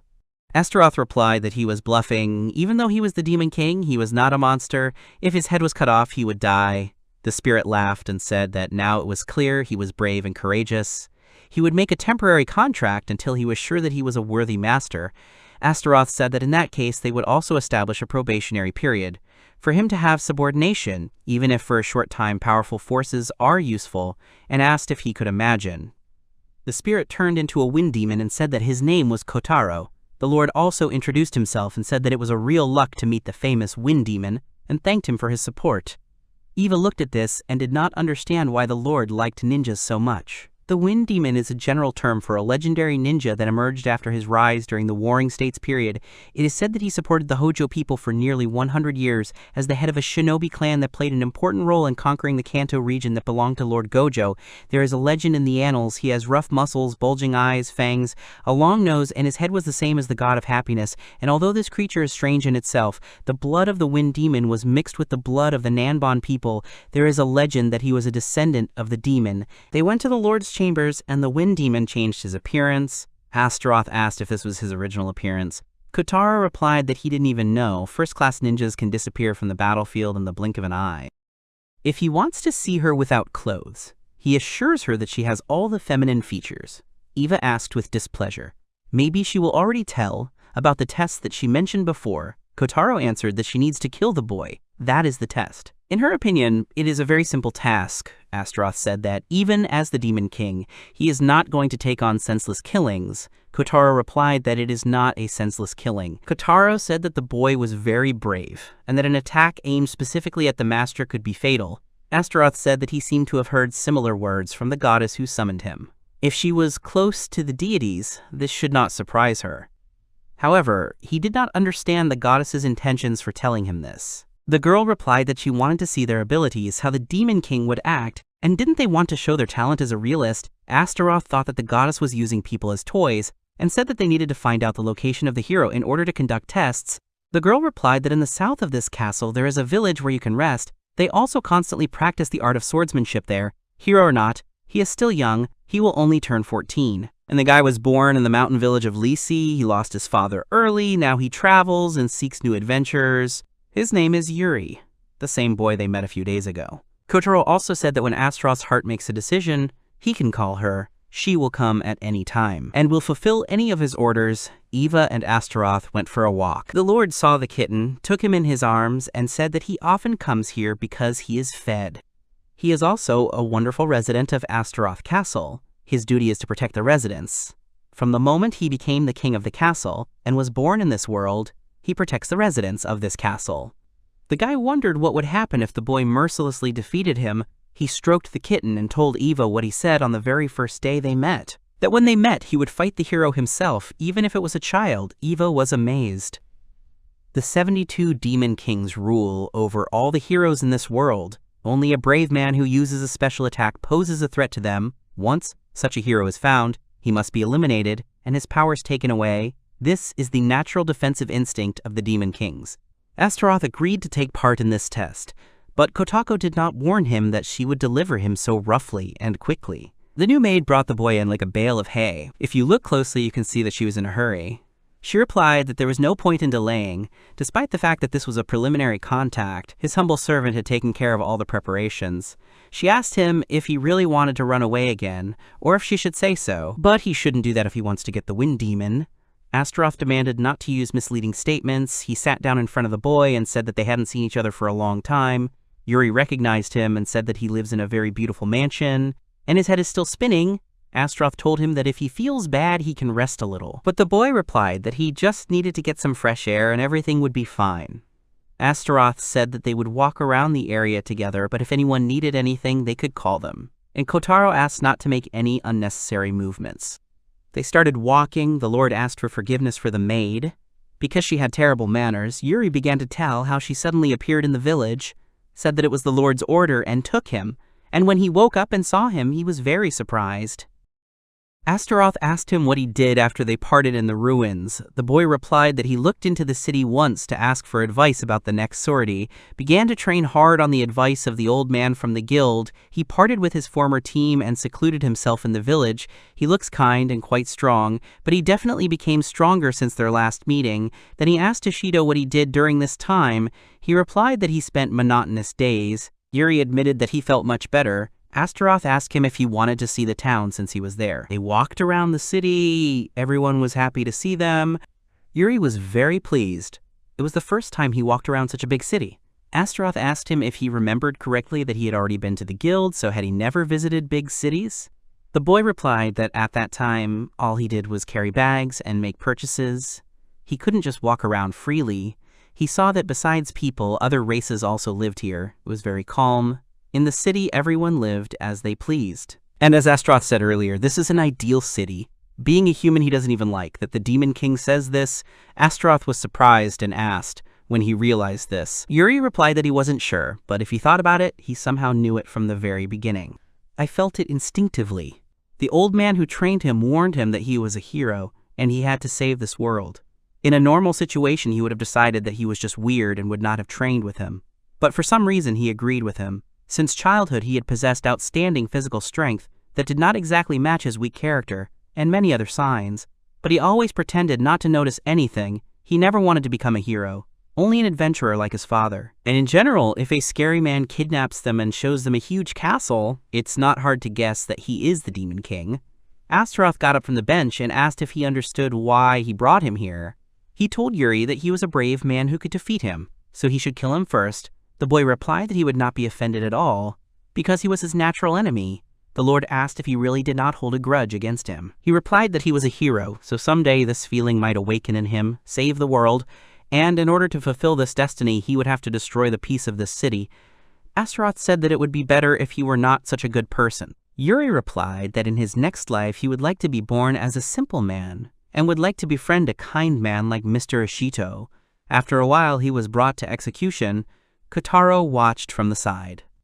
After some time, she came to Astaroth's chambers and said that she recognized his determination as the Demon King, and now she, the demon windbreaker Kotaro, dedicates her life to the master. He looked away and said that he was counting on him. Astaroth wondered if this meant that he hadn't noticed. But anyway, the demon somehow agreed to obey him. Once there lived a man named Taira. He destroyed his entire clan, but did not kill the child of his sworn enemy. At the same time, Ieyasu, who conquered the world of Taihei, killed his natural enemy. The child. He was his only threat. This should wait. Eva turned to the gentleman and said that he had survived without choosing any of this, and there were no problems with his situation. Yuri is currently working in the gnome workshop on the corner of the city. Astaroth only executed the boy's doll. Eva doesn't think there is a flaw in the master's magic, but there is no certainty whether they deceived the shinobi's eyes. Astaroth wondered if everything would be okay if the boy lived as if nothing had happened. He took away his memory and sealed his hero power. That should have been enough. If he removed the seal, he would be able to contain him, so he left him in the castle under his observation. Besides, the kid still didn't have many techniques. There shouldn't be any problems, but still, he got the best shinobi of the Warring States period, and a talented maid. Everything is going according to his plan. Eva was very pleased. What a kind man the Lord was. Meanwhile, a girl came to Yuri who wanted to buy something. It was Kotaro who understood that the master was using tricks to save his natural enemy. However, since she noticed, it means his tricks are still too cheap, and next time she advises leaving the preparation of such a trick to her. The kidnapping of the hero that happened yesterday helped the master to make a contract without killing the hero boy. The wind demon Kotaro, who made a contract after what happened yesterday, warned the master about the hostility, but now he works for the master, carrying out various assignments, such as reconnaissance of the area. At least he was supposed to do. But when Eva came to Astaroth's office and saw Kotaro there, she asked what she was doing there. She replied that she just came to listen to the report, and that's all. During the summoning, a man with developed muscles should appear. However, she more often sees her in the guise of a maid. Eva immediately said that she was flirting with the master. It is not necessary to come so close to report. And Kotaro continued to say that she was not even sure if anyone was listening, until she thought to lean down and whisper in the master's ear. He asked her not to mock Eva. Eva began to approach with displeasure and say that lately she only sees the wind demon in a maid's uniform, and as long as he wears a maid's uniform, she cannot allow actions that will spread bad rumors about the master. All maids must work under the command of the head maid. She gathered everyone and said that today they would also have to give it their all. They gave the new girl a bucket to wash the floors. The wind demon Kotaro works as a cleaner. Now she is a maid, and this is natural. Eva began to tell that this castle was destroyed after the death of its former owner, Azazel. Only the most necessary parts of the castle were rebuilt, so there are still many destroyed parts of the castle. Every day an incredible amount of work, so they are constantly recruiting assistants. And even if it was just a disguise, Kotaro was asked to finish quickly and give a tour. Eva started to take Kotaro to different places and show him different things and rooms. Recently they had no chance to gather influential people and hold a party, so such places in the castle were closed. Someday this castle will be filled with guests, however now there are only a few commanders of demon races and a couple of heroes. Kotaro was surprised that a group of maids could manage such a gigantic castle, and they were working voluntarily. Eva said with affection that the only thing that makes them happy is the tea. She only needs the one that was grown in the imperial palace on the full moon. In general, this is the castle of the master, who will one day be called the Great Demon King. It requires a style suitable for a king, so everything must be done properly. And they continued cleaning. Kotaro wiped the glass and looked out the window. She noticed that if you look closely, the repair of the castle was done with a minimum of materials. The furniture is not luxurious, but it is quite stylish, meaning that the head maid is simply incredible. They went down to the library where they belonged and began to arrange the boxes. But suddenly books began to fall from the top. Eva already thought that they would fall on her. But Kotaro transformed into his true form and caught those books. He said safety first and addressed her by name. Now he had urgent matters to attend to. And that would be the end of their cleaning for today. Eva watched him go and understood that the wind demon would definitely not be caught off guard, so she had to keep a close eye on her master. Astaroth spent time with Jean and said that it was time to teach her to write. She agreed. He gave her a book and told her to look at this dictionary. It contains definitions of words found in this country. He advised her to start with something simple. Jean was amazed at the diligence with which he approached her teaching. She said that this is the dictionary of the king himself. She will protect it like the apple of her eye. Astaroth answered her that she can do as she wants. Just do not forget about this very dictionary if she saw an unknown word in the book. You need to look in the dictionary to find out its definition. She looked up the word Astaroth, and then looked it up in the dictionary and said that there was a mistake. It said that the Demon King's history began with his birth 6547 years ago. He was one of the 72 pillars, but was noticeably weaker than the other kings. She asked if the dictionary should only contain reliable information, but what was written about him here was untrue. Moreover, it says there that he is single, although in fact he has a fiancée, and it is she reached out to him to kiss him, but Astaroth pushed her away and did not understand why she was talking this heresy. Eva entered the room and realized that Zana had attacked him again. They saved him and went to his office. They decided to discuss what happened 2 days ago. Whenever the peaceful sky spreads over the human world, the demons express their desire to disturb this peace. War is disgusting, but as one of the demon kings, she will follow him closely. In order for Yuri and the others to live in safety, it is necessary to unite the world, so Astaroth's next target is the southern trading town that belongs to the demon king of Decarabia. Eva began to explain that the demon king Decarabi among the pillars has the most unusual form. As for the ability, they are significantly inferior to the ability of Eligos, whom they fought a few days ago, but they should not underestimate it given their situation. Unfortunately, they are not in a game where combat power can be increased in a matter of days. This is the only option. The master is the embodiment of cunning, so they can come up with a trick that will allow them to defeat the enemy. If he is equal in strength, he cannot lose. The guy was counting on exactly this. If you were to fight, it would be better to fight with opponents of a lower rank, but they didn't have that kind of power, and they needed to make the opponent lower in rank. There was even a way to do it. Eva asked if it was possible. Astaroth replied that he had an idea on this matter, but they would need the assistance of Mr. Godlive, the girl called him. He quickly came and asked if there was really a job for him. Astaroth answered that he had guessed correctly and asked if he could create counterfeit coins. He answered that he could, but making such coins from anything could cost them more than real ones. Astaroth asked why that was. Godlive answered that to confirm the equivalence of these coins, the scales needed to be balanced. Other metals could be used, but they would be more expensive than even gold. Astaroth realized that they needed to trick everyone into believing that the coins were equal. Godlive asked if he was asking him to do it. The guy took out some object and said that they could use it to carry out their little deal. This was the left eye of the Demon King Eligos. For killing the final boss, they get a rare item as a reward. This is the foundation of this world. Before his disappearance, he managed to collect loot from him, and they can use this to produce metal to create counterfeit coins. He will also gild them. Godlive thought about it and said that this could really work. They went down to the cauldron. Eva asked if it wouldn't be better to create gold with it right away. The guy replied that it wouldn't help them capture the city of the Demon King Decarabia. The city's business with gold will not decline. It is obvious that this option does not suit them. In their situation, what is left of the monsters will be much more useful than him. His eye will help them create coins that are no different in weight from real gold. There is no need for them to retain their shape for a long time. A few weeks will be enough. A huge amount of gold appeared. Astaroth said that it was an absurd order, but by responding to it, they were greatly helped. Using Eligos's left eye, they summoned a material to create counterfeit gold coins, a special metal whose properties turn into junk after a certain amount of time, perfect for this plan. First, the wind demon Kotaro, under the guise of a wealthy merchant, penetrates the territory of Decarabia. He will begin to distribute coins from cities in the south. This is necessary in order to get real gold from Decarabia, but transporting so many coins at once can be dangerous, so they will split into 3 detachments. They will each go their own way, then they will declare war according to military ethics under the pretext that an attack was made on a merchant under the patronage of Astaroth. If everything goes according to plan, the enemy will rush to increase their forces, hire mercenaries, and stock up on supplies, not suspecting that most of the treasury now consists of their coins. And when this becomes known, the level of trust in Decarabia will be undermined. As expected, after some time, Decarabia robbed a convoy of counterfeit gold.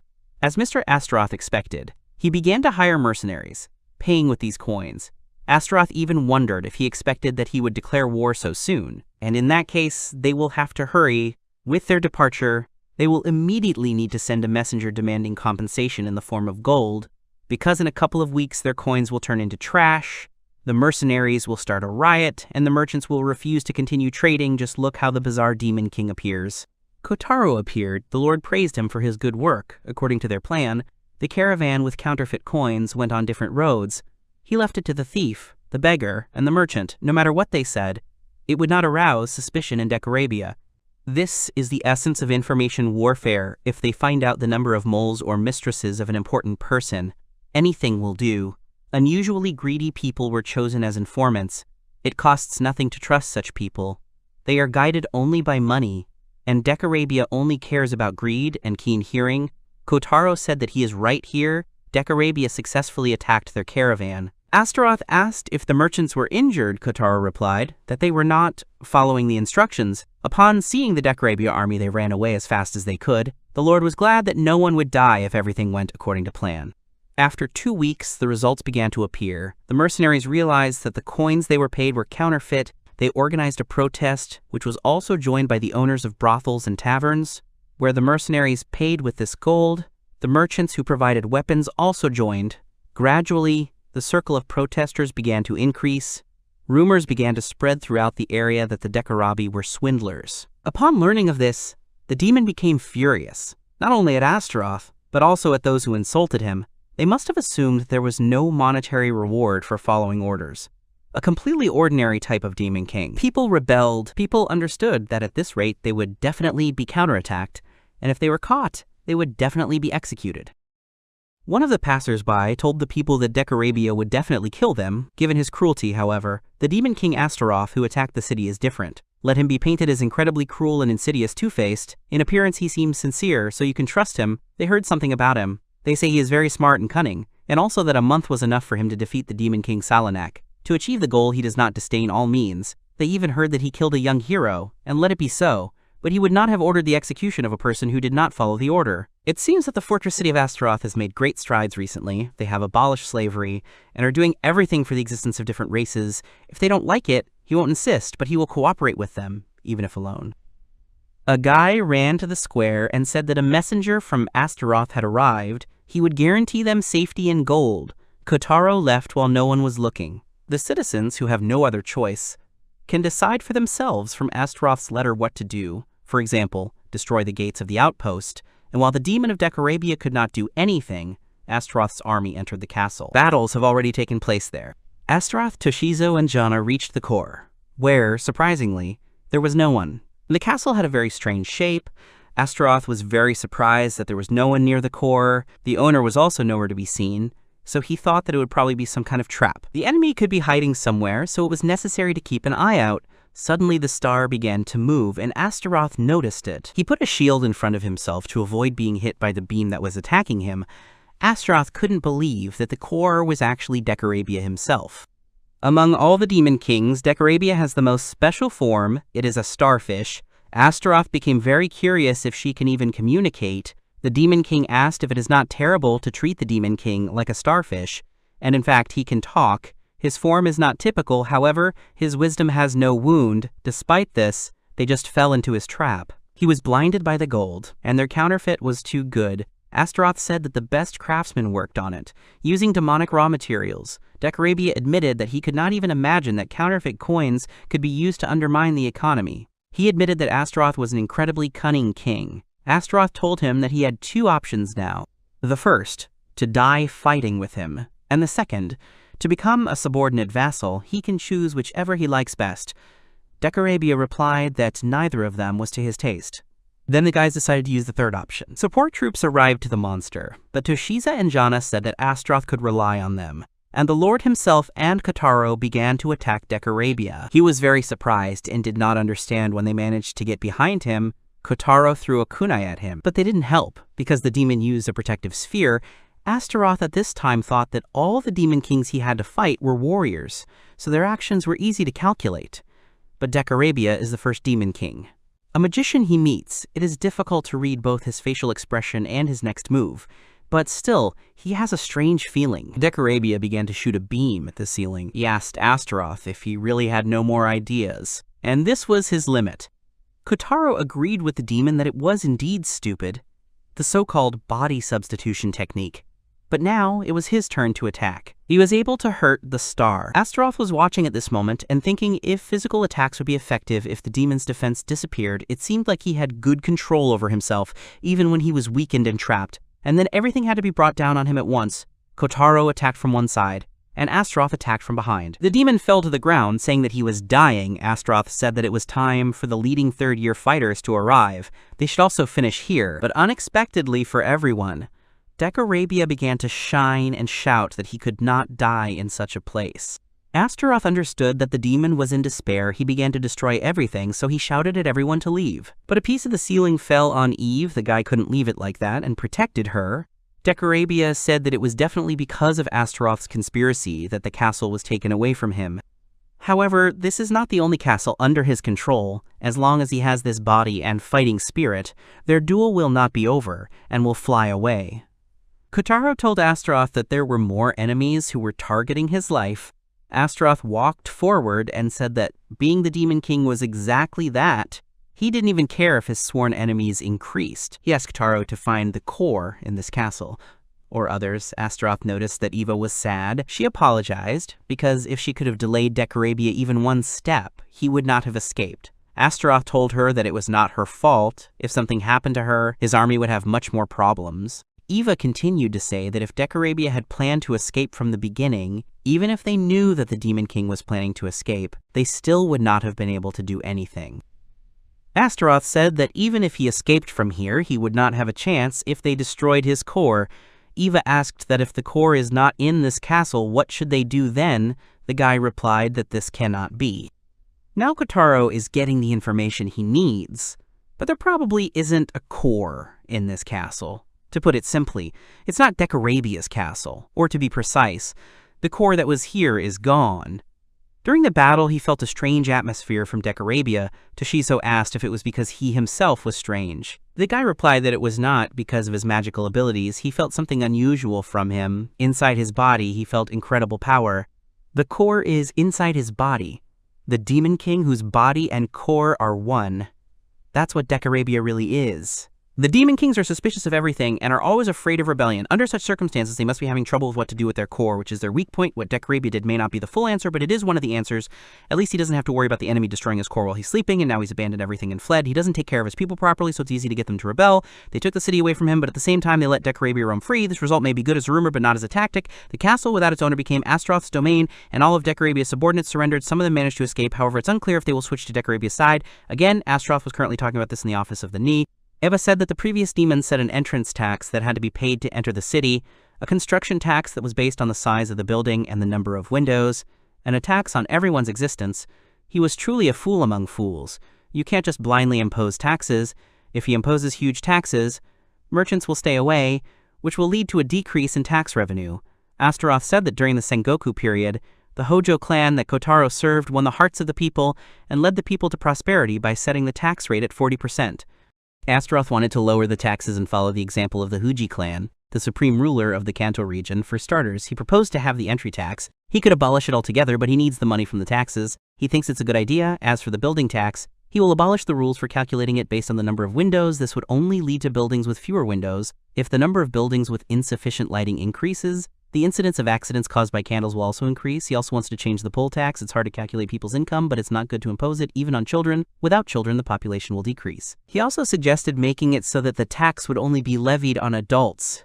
But deciding what makes someone an adult is not easy, so he is thinking of making a family registry. They are going to make birth records for every person and keep them in a government agency. In fact, he was thinking of doing that in their city too. Astaroth knew that it would take a lot of money to set up a family registry. However, once it was implemented, they would be able to reliably collect taxes. He wanted to use the tax revenue to expand the city and make it prosperous, so people would even be happy to pay taxes. And it seems that the tax reforms he made were the right decision, and it ended up being a great success. The Tax Revenue Act, published the next day, was well received, especially by merchants. Lower taxes reduced food prices, making it more affordable. The poll tax on children was abolished, and the window tax removed, allowing people to live in brighter homes. Astaroth's reforms gained popularity and attracted newcomers. Dwarven engineers helped merchants build shops and houses. Those without money were surveyed, and if deemed able to work, were given low-interest loans. Although bold, this policy fostered economic growth, and his structural reforms proved successful. But the problem was that Astaroth couldn't manage 3 castles at once, and now was the time to officially appoint a lord of the castle and entrust him with management. He was looking for candidates, but so far there was no report of someone worthy. If he puts Jean in charge of the Decarabia territory, the trading city will turn into a food city. If he chooses Toshiso, the number of brothels will increase, and it will turn into a pleasure city. This means that he has to handle everything alone. Astaroth sighed and said that he was very curious about how long the other Demon Kings slept every day. Since he himself was very tired, Kotaro's maid came to him. The guy asked her what was the matter. She replied that the hero was spotted near the Decarabia castle. The guy was happy and hugged Kotaro, praising her. At that moment, Eva entered the room and saw this. Astaroth told her that she had misunderstood everything. Kotaro began to tell that this is a retired man who lives in a cottage northwest of Decarabia's castle. This man has cunning plans. Similar, he was summoned by Decarabia but ran away because Decarabia did not like him very much. Decarabia tried to get rid of this hero, but the hero managed to survive 3 times thanks to his wits, and since then Decarabia left him alone. Does this mean that he is the person who staged the rebellion against Decarabia? Eva said that most likely he left. He abandoned his master. Astaroth asked what his name was. He was told that it was unknown for now. However, apparently he is quite a popular person. It seems in another world, he was praised as the best military strategist. He could collect 100,000 arrows in one night and cause a natural disaster. There is a joke that says, if you can make him your subordinate, you can definitely take over the world. Astaroth thought about it and said that he wanted to meet him and evaluate his abilities, but that means he needs to go on a short trip. He will need to decide who will go with him. He hopes that Kotaro won't insist on his candidacy like the others, otherwise things will become even more chaotic. Eva approached Astaroth and asked where his luggage was. The boy realized that the girl was sad. She regretted letting Decarabia escape in the last battle. Even though he told her it wasn't her fault, she told him that she thought it would be better for him to go with Jana and Hajikaka. This time, Jana would be upset if he didn't take her with him, but she would worry if he went alone. She prepared him a change of clothes for the first day, as well as for the second and a spare. Astaroth said that she was almost like his wife. The girl blushed and in a hurry, leaving the room, said that she would not disturb them. Jeanne noticed that her face was red and asked if she had caught a cold.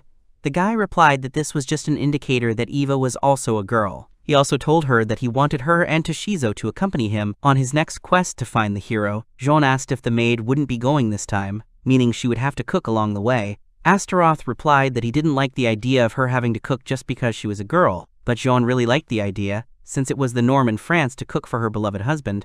Astaroth replied that he wasn't her husband, and he doubted she could cook at all. He also asked her if he understood correctly that she loved cooking only because she loved to eat. The girl replied that she could eat 3 times here and go to bed, but when she was on a trip, she cooked for herself.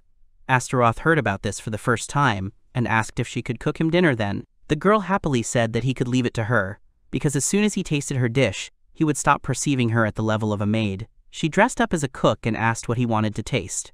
The guy thought the girl would grumble if he said anything would do. France is known as the land of gastronomy. If she was born there, then she definitely knows how to cook to some extent. He said he wanted mayonnaise. It's the best condiment ever invented in France, but he forgot that it was invented around the 18th century. Jeanne is from the 15th. She lived 300 years before mayonnaise. 15th century, the Dark Ages in France. Then, probably, cooking was not so well developed. This means that you should not ask for something complicated. Rather a simple and casual dish. That would be enough. He said he wanted pot au feu. The girl started cutting vegetables with her sword. Astaroth was shocked by this. Some food fell on the floor, but the girl quickly threw them into the pot. They say that there are 3-second rules. The guy told her that it looks like she needs to be explained the basics of hygiene. The girl said that his past life seemed to be prosperous, but in her past life she ate vegetables not only from the floor, but also those gnawed by mice. And soon she prepared the dish. The guy looked and understood that she did not do anything extra, except that she cut the vegetables, so the taste should be good. He tried the first spoon. Jeanne asked how it tasted. The guy answered with surprise that it was the best pot au feu he had ever tasted. The girl began to serve more and say that now that she had proven to him that she could cook, they could go in search of the hero without any problems. Astaroth thought about the hero. He remembered the information that he was a military strategist. After handing over control of the extension and guarding the captured Decorabia castle to Eve, they decided to go to the house where the mysterious hero lived. He, summoned by Decorabia and tired of him, betrayed him and began to live outside the castle. Since then he began to live a calm and peaceful life. In their time he leads a leisurely life. Astaroth was very jealous of this. Jeanne said that he simply works too much, and in fact, she had never seen a person work as much as he did. Even Charles VII did not put in even 1% of the effort that Astaroth puts in. The guy replied that he was the new Demon King after all, and he needed to work hard to catch up with the old Demon King. Recruiting manpower was part of that. Toshizo asked who he was going to recruit from his subordinates this time, and he hoped he had someone in mind. The guy replied that this time, the person who lived in this forest was most likely Shokatsu Kumei. This is an important person. Jeanne didn't even know who he was. Toshizo told her that he was born in China during the Unification War. He passed on his strategies to a man with a suspicious background named Gentoku, and became the chancellor of a country called Shu. Because of the novel called 3 Kingdoms, people tend to think of him as a tactician with cunning plans. However, in reality, he is more competent in managing domestic affairs than as a military advisor. Of course, he is a good strategist, however. In the end, he was unable to unify China. His situation was also not favorable. The enemy country's forces were 10 times larger. Meanwhile, he had an incompetent king and a shortage of manpower on his side. However, he handled this situation very well. His nickname Crouching Dragon is not empty words, and he would like him to join his army. Due to his competence, he was originally supposed to be an officer in the Civil War, a politician or a strategist, but due to the shortage of manpower, he had no choice but to become a military tactician. Jeanne asked how much longer they had to go, and it must be hard living so deep in the forest. Astaroth replied that according to Kotaro, he lives with a boy who runs errands for him. He forgot to say that, but they would probably have to visit him more than once. Jeanne asked again why. Toshizo now understood why he was planning all 3 visits. It's an idiom from another world. Kamei's master, Ryubi, convinced Kamei to join his cause by visiting his cottage 3 times. Since then it became a saying. When they take a capable person under their wing, after a while they reached the boy and asked him if they understood correctly that this was Shokatsu's house. He replied that it was correct. Astaroth introduced himself and asked if he could meet the owner of the house. The boy replied that Kamea-sensei was not there right now, so he would ask them to wait a little. Astaroth suggested that they go home and stay at an inn, so they did. A few days passed. Jeanne said that they came again and asked the boy if Kamei had returned. Yet the boy replied that he had returned, but that Sensei was sleeping now and asked if they could wait until he woke up. Jeanne was very angry. She said that her master was wasting his time going back and forth, and this was the second time. Astaroth calmed her down. He explained to the girl that people didn't like being woken up, so they would wait until he woke up. They had limited time, but they still had enough time to enjoy the beauty of the forest, so they would spend time there. Astaroth found some tree and examined its fruits. There he also found a beetle and began to examine it in more detail. 2 hours passed. The boy said that Sensei woke up, but he was thirsty, so he wanted forest dates. He was going to get them, so he would have to wait a little longer. But Astaroth had already brought them and given them to the boy, and he let them into the house. The boy told the sensei that they had guests. He asked for another 5 minutes. He almost finished reading. After a while, he closed the book. Zana was surprised that it really took him exactly 5 minutes. Toshizo said that in the case of reading, even a monkey could handle it. The question was whether he would understand the contents or not. The old man handed him the book and asked him to choose the page and line he wanted. The man did so. He chose page 300, line 5. Komei began to retell that this line talks about tactics. The basis of tactics should be built on a combination of long-range and close combat tactics. Toshizo did not expect that he would say everything exactly.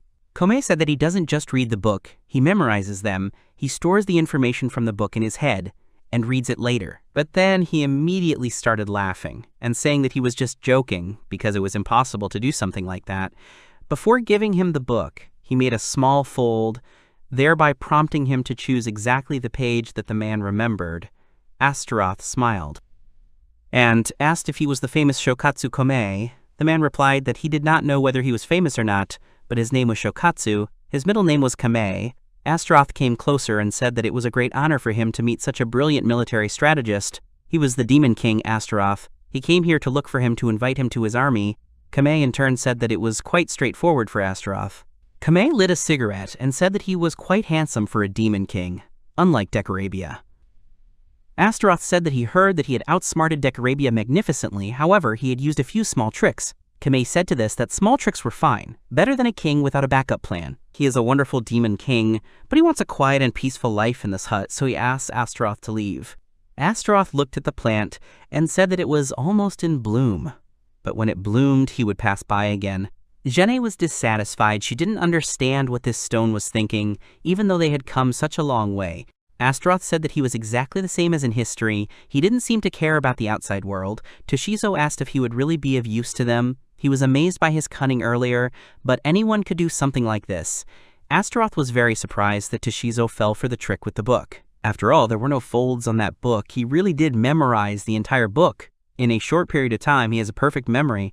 Zana ran up and asked that he was probably a monster, but Astaroth answered her that she probably thought of him as a monster because she had only recently learned to read books, and he wanted to take her into his army no matter what. The next day came, and it was already the third visit.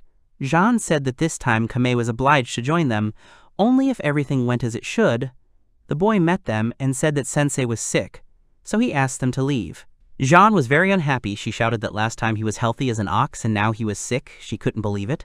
Astaroth kindly asked the boy to tell him that they hoped for his speedy recovery. Toshizo was surprised that the Lord gave up so early. Astaroth replied that he didn't mind if 3 visits turned into 4 or 5. He would wait until Kamei changed his mind, but until then, he should continue to look after the castles of Decorabia and Astaroth, and in addition, he also does half of the work of managing Elagos' castle. Toshizo told him that he should change his priorities. First sake, second women. Suddenly, there was an explosion behind them. It was right next to Kame's house. Besides them, there was no one else in this forest, and no one lived, so this smoke definitely comes from Kamei's house. But Astaroth did not understand why, because he, of course, has a bad character, but he is not so evil that people hunt him. And then he remembered that Kotaro mentioned this earlier, that Decorabia hates him because he ran away. Decorabia repeatedly attacked Kamei.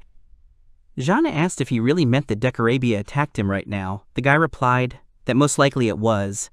Then the girl said that they needed to hurry and save him, but the guy told her to stop. Decorabia was already in the house. He asked Kamei if it was true that the demon king Astaroth had come to him. He replied that he had been here. Decorabia responded that he thought so. He said that he would no longer serve anyone when he left him. Kamei responded to this by saying that he was not worthy of being his master. Anyway, Decarabia was very angry and asked how he dared to say such a thing. This was the last time he would ask him to do this. To serve him, if he agreed, he would spare his life. He asked to use his mind to defeat the Demon King Astaroth, but Kamei responded that he categorically refused. Decarabia shouted for the monsters to shoot arrows. They were set on fire. The boy ran forward and asked the sensei to step back. He turned into a werewolf with 2 heads and began killing goblins. Decarabia was very unhappy and told him to stop immediately. He wounded him with his beam and started laughing, saying that he would regret challenging him. Toshizo ran out and hit Decarabia in the back, and he managed to put up a protective sphere. The warrior was surprised that the demon instantly created a protective barrier. Decarabia trembled and said that it was very close, and he remembers that he is Astaroth's servant, so he asked why he is here. Astaroth appeared. He was surprised that his sworn enemy had come. Astaroth told him that they were not enemies, they were just strangers who had accidentally met each other one day. Decarabia asked if he really meant that for them, the Demon Kings, whose lifespan exceeds hundreds of years. Their meeting was just a fleeting moment, but Astaroth replied that it was not so, he would die right here. That was what he meant. They started attacking each other. Decarabia said that it wouldn't work on him, and while Toshizo and the werewolf boy were killing goblins, Astaroth tried to fight Decarabia. He saw that the monsters were slowly starting to run away and shouted for them not to retreat. Astaroth looked at the burning house and realized that it seemed that Kamei had managed to escape. He told the boy that he was grateful to him for saving him, but asked if he shouldn't have been closer to his master.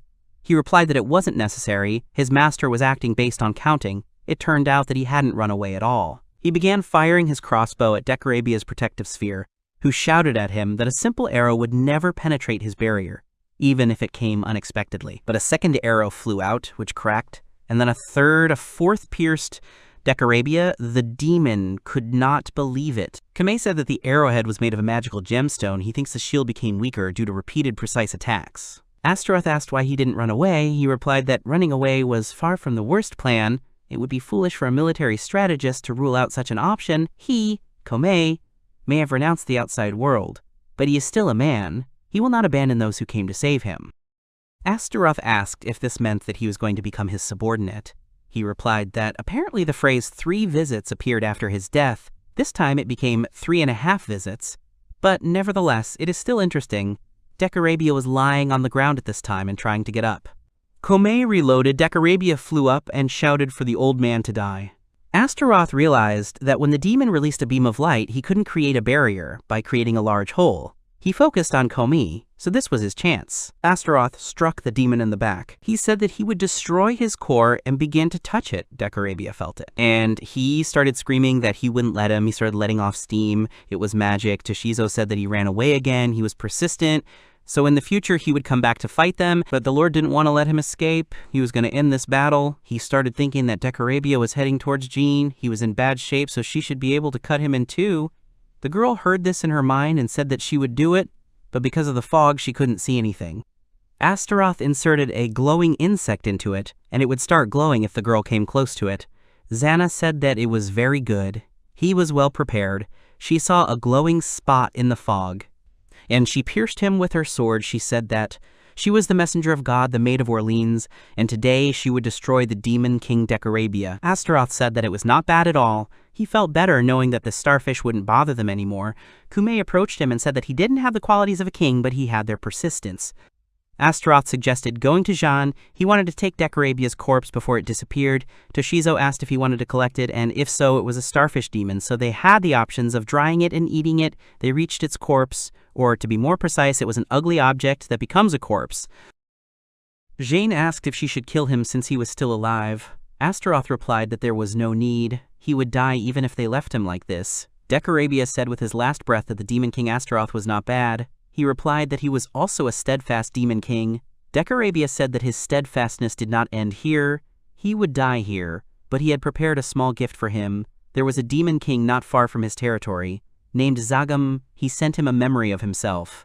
They are sworn enemies, fought him over territory. In the past decades, Astaroth defeated him, and it's sad, that's why he sent him the memory of himself to increase his strength. Now Zagam will be the one who will be intent on killing Astaroth. He said that this plan suits the Demon King. Decarabia looked at Kamei and said that he was probably glad to have a legendary military strategist on his shoulder, but this man is useless. He also saw it with his own eyes, how cowardly he was. Astaroth remembered how Kome failed to finish off the demon, and he thought that the man who was the chancellor of the country of Shu was helpless against the man named Shibai, and realized his powerlessness. Maybe this event traumatized him. He looked at Kome, and he said that, as the demon said, he is no longer a military strategist or anything like that. He is just an old man in retirement. Astaroth put his foot on Decarabia and said that he didn't care about all this. He didn't come here to just ask him to become a military strategist. He wanted him to lead the city as a governor with his skills.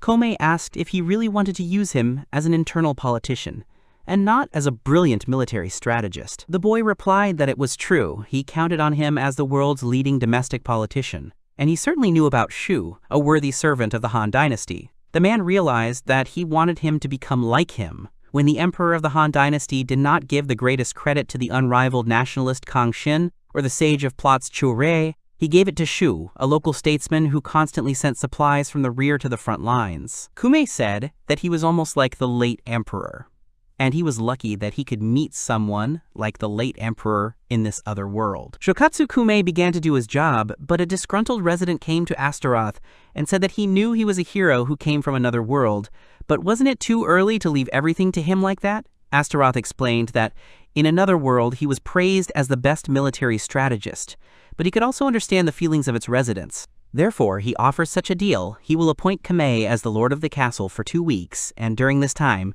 people will evaluate his capabilities with their own eyes. In this situation, they will definitely not refuse his offer. In the end, the offer was accepted and the stone became the lord of the castle.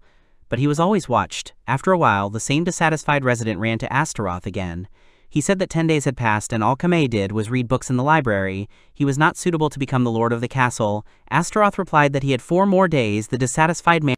But after the arrival of Kome, the castle administration has not worked for 10 days. He does not think that in the remaining 4 days he will do much. Astaroth came to Kome and retold the whole essence of the complaints. He replied that he thinks that now he will start working. He processed mountains of paperwork in just 3 days, and solved all the problems accurately and fairly. For example, when a married couple argued over custody of their child, Kome had them compete by tugging the child's hand, announcing the winner would gain custody. However, he gave the child to the parent who couldn't bear to harm them. Another example, during canal construction, he calculated the number of workers, distances, and costs in copper coin units, and presented this to villagers to convince them of their water needs. Through such actions, Kome, now lord of Decarabia Castle, earned the trust of both citizens and officials. Thanks to this, Astaroth's workload eased, but he now needed a new hero to manage Eligos Castle. Eva noted that good heroes were rare, and Astaroth realized they would need to expand their workforce steadily. Mama agreed and came to consult about urgently rebuilding Decarabia Castle. Its roof had been destroyed in the last battle, and if attacked again, the castle wouldn't survive a night. They needed building materials to rebuild and reinforce the walls. Though some gold and silver remained, they could also borrow from the city's merchants, using the leftover materials to strengthen the army. Astaroth began to think about what kind of monster he should summon. Kome said that he thought they should create long spear warriors. Astaroth was surprised and asked why. He replied that the demon king Zagam was in the neighboring country. He is known for his cavalry warriors. Spear fighters will allow them to resist. Plus, Decarabia sent Zagam a memory of himself. He is currently researching what it is, but he has a bad feeling about it. Astaroth was also interested in this. He said that he would give the order to prepare 5 meters long spears, but Eva thought that the soldiers would have a hard time holding such a long thing. Kome realized that he wanted to give these spears to the monsters. Instead, Astaroth corrected and added that he would give them to the large type monsters, the trolls, who are called half-giants. They would be able to use such a spear. He would order the dwarves to create long spears for 30 trolls. Once the creation of the tools was completed, he would be able to finally leave the castle on Kome. With the specially made long spears that would appear in a few weeks, he would be able to organize an Kome said that he would never participate in wars again, but that just means that he won't be present on the battlefield. He can still train, create units, and form strategies. He will undoubtedly become a reliable hero. Eva and Astaroth walked along the corridor of their castle. Eva told him that Godrev often manages the castle when the owner is away. However, there is one problem. The chieftain of the dwarven tribe supported them when they fought against the Demon King. He trained monsters and people from the castle and sent them as support. As a result, they were able to destroy the castle of Decorabia. However, the merit reward, which is determined according to the degree of contribution, caused controversy. Godriv did not give the highest merit to the werewolf unit that fought on the front lines, but instead gave it to the healer unit. Of course, the healers and priests from the healer unit did a great job. However, she believes that they should judge the degree of contribution by military achievements, but the battle against Decorabia went quite smoothly. Almost no reinforcements were needed. Congratulations to the werewolves. She certainly did a great job, but there are others whose efforts were no less. At times like these, he thinks they should pay more attention to the team of healers who work in the shadows every day. Eva said she understood. She didn't even think about it. It was all Godrif's idea, and she only supported his actions.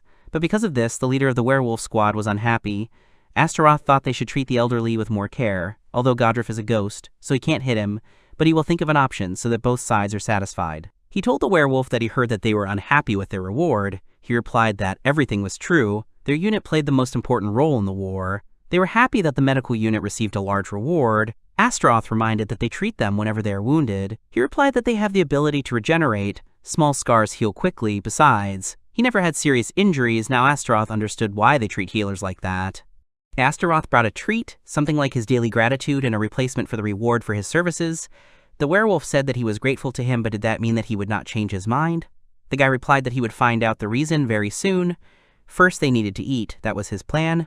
He immediately thought that maybe they would be happy with daily feasts, but their budget would not survive it for long, so he mixed a special preparation into the dish. A drug that causes tooth decay. He made it by accident. When he was putting materials in a Klein vase, he never thought it would be useful.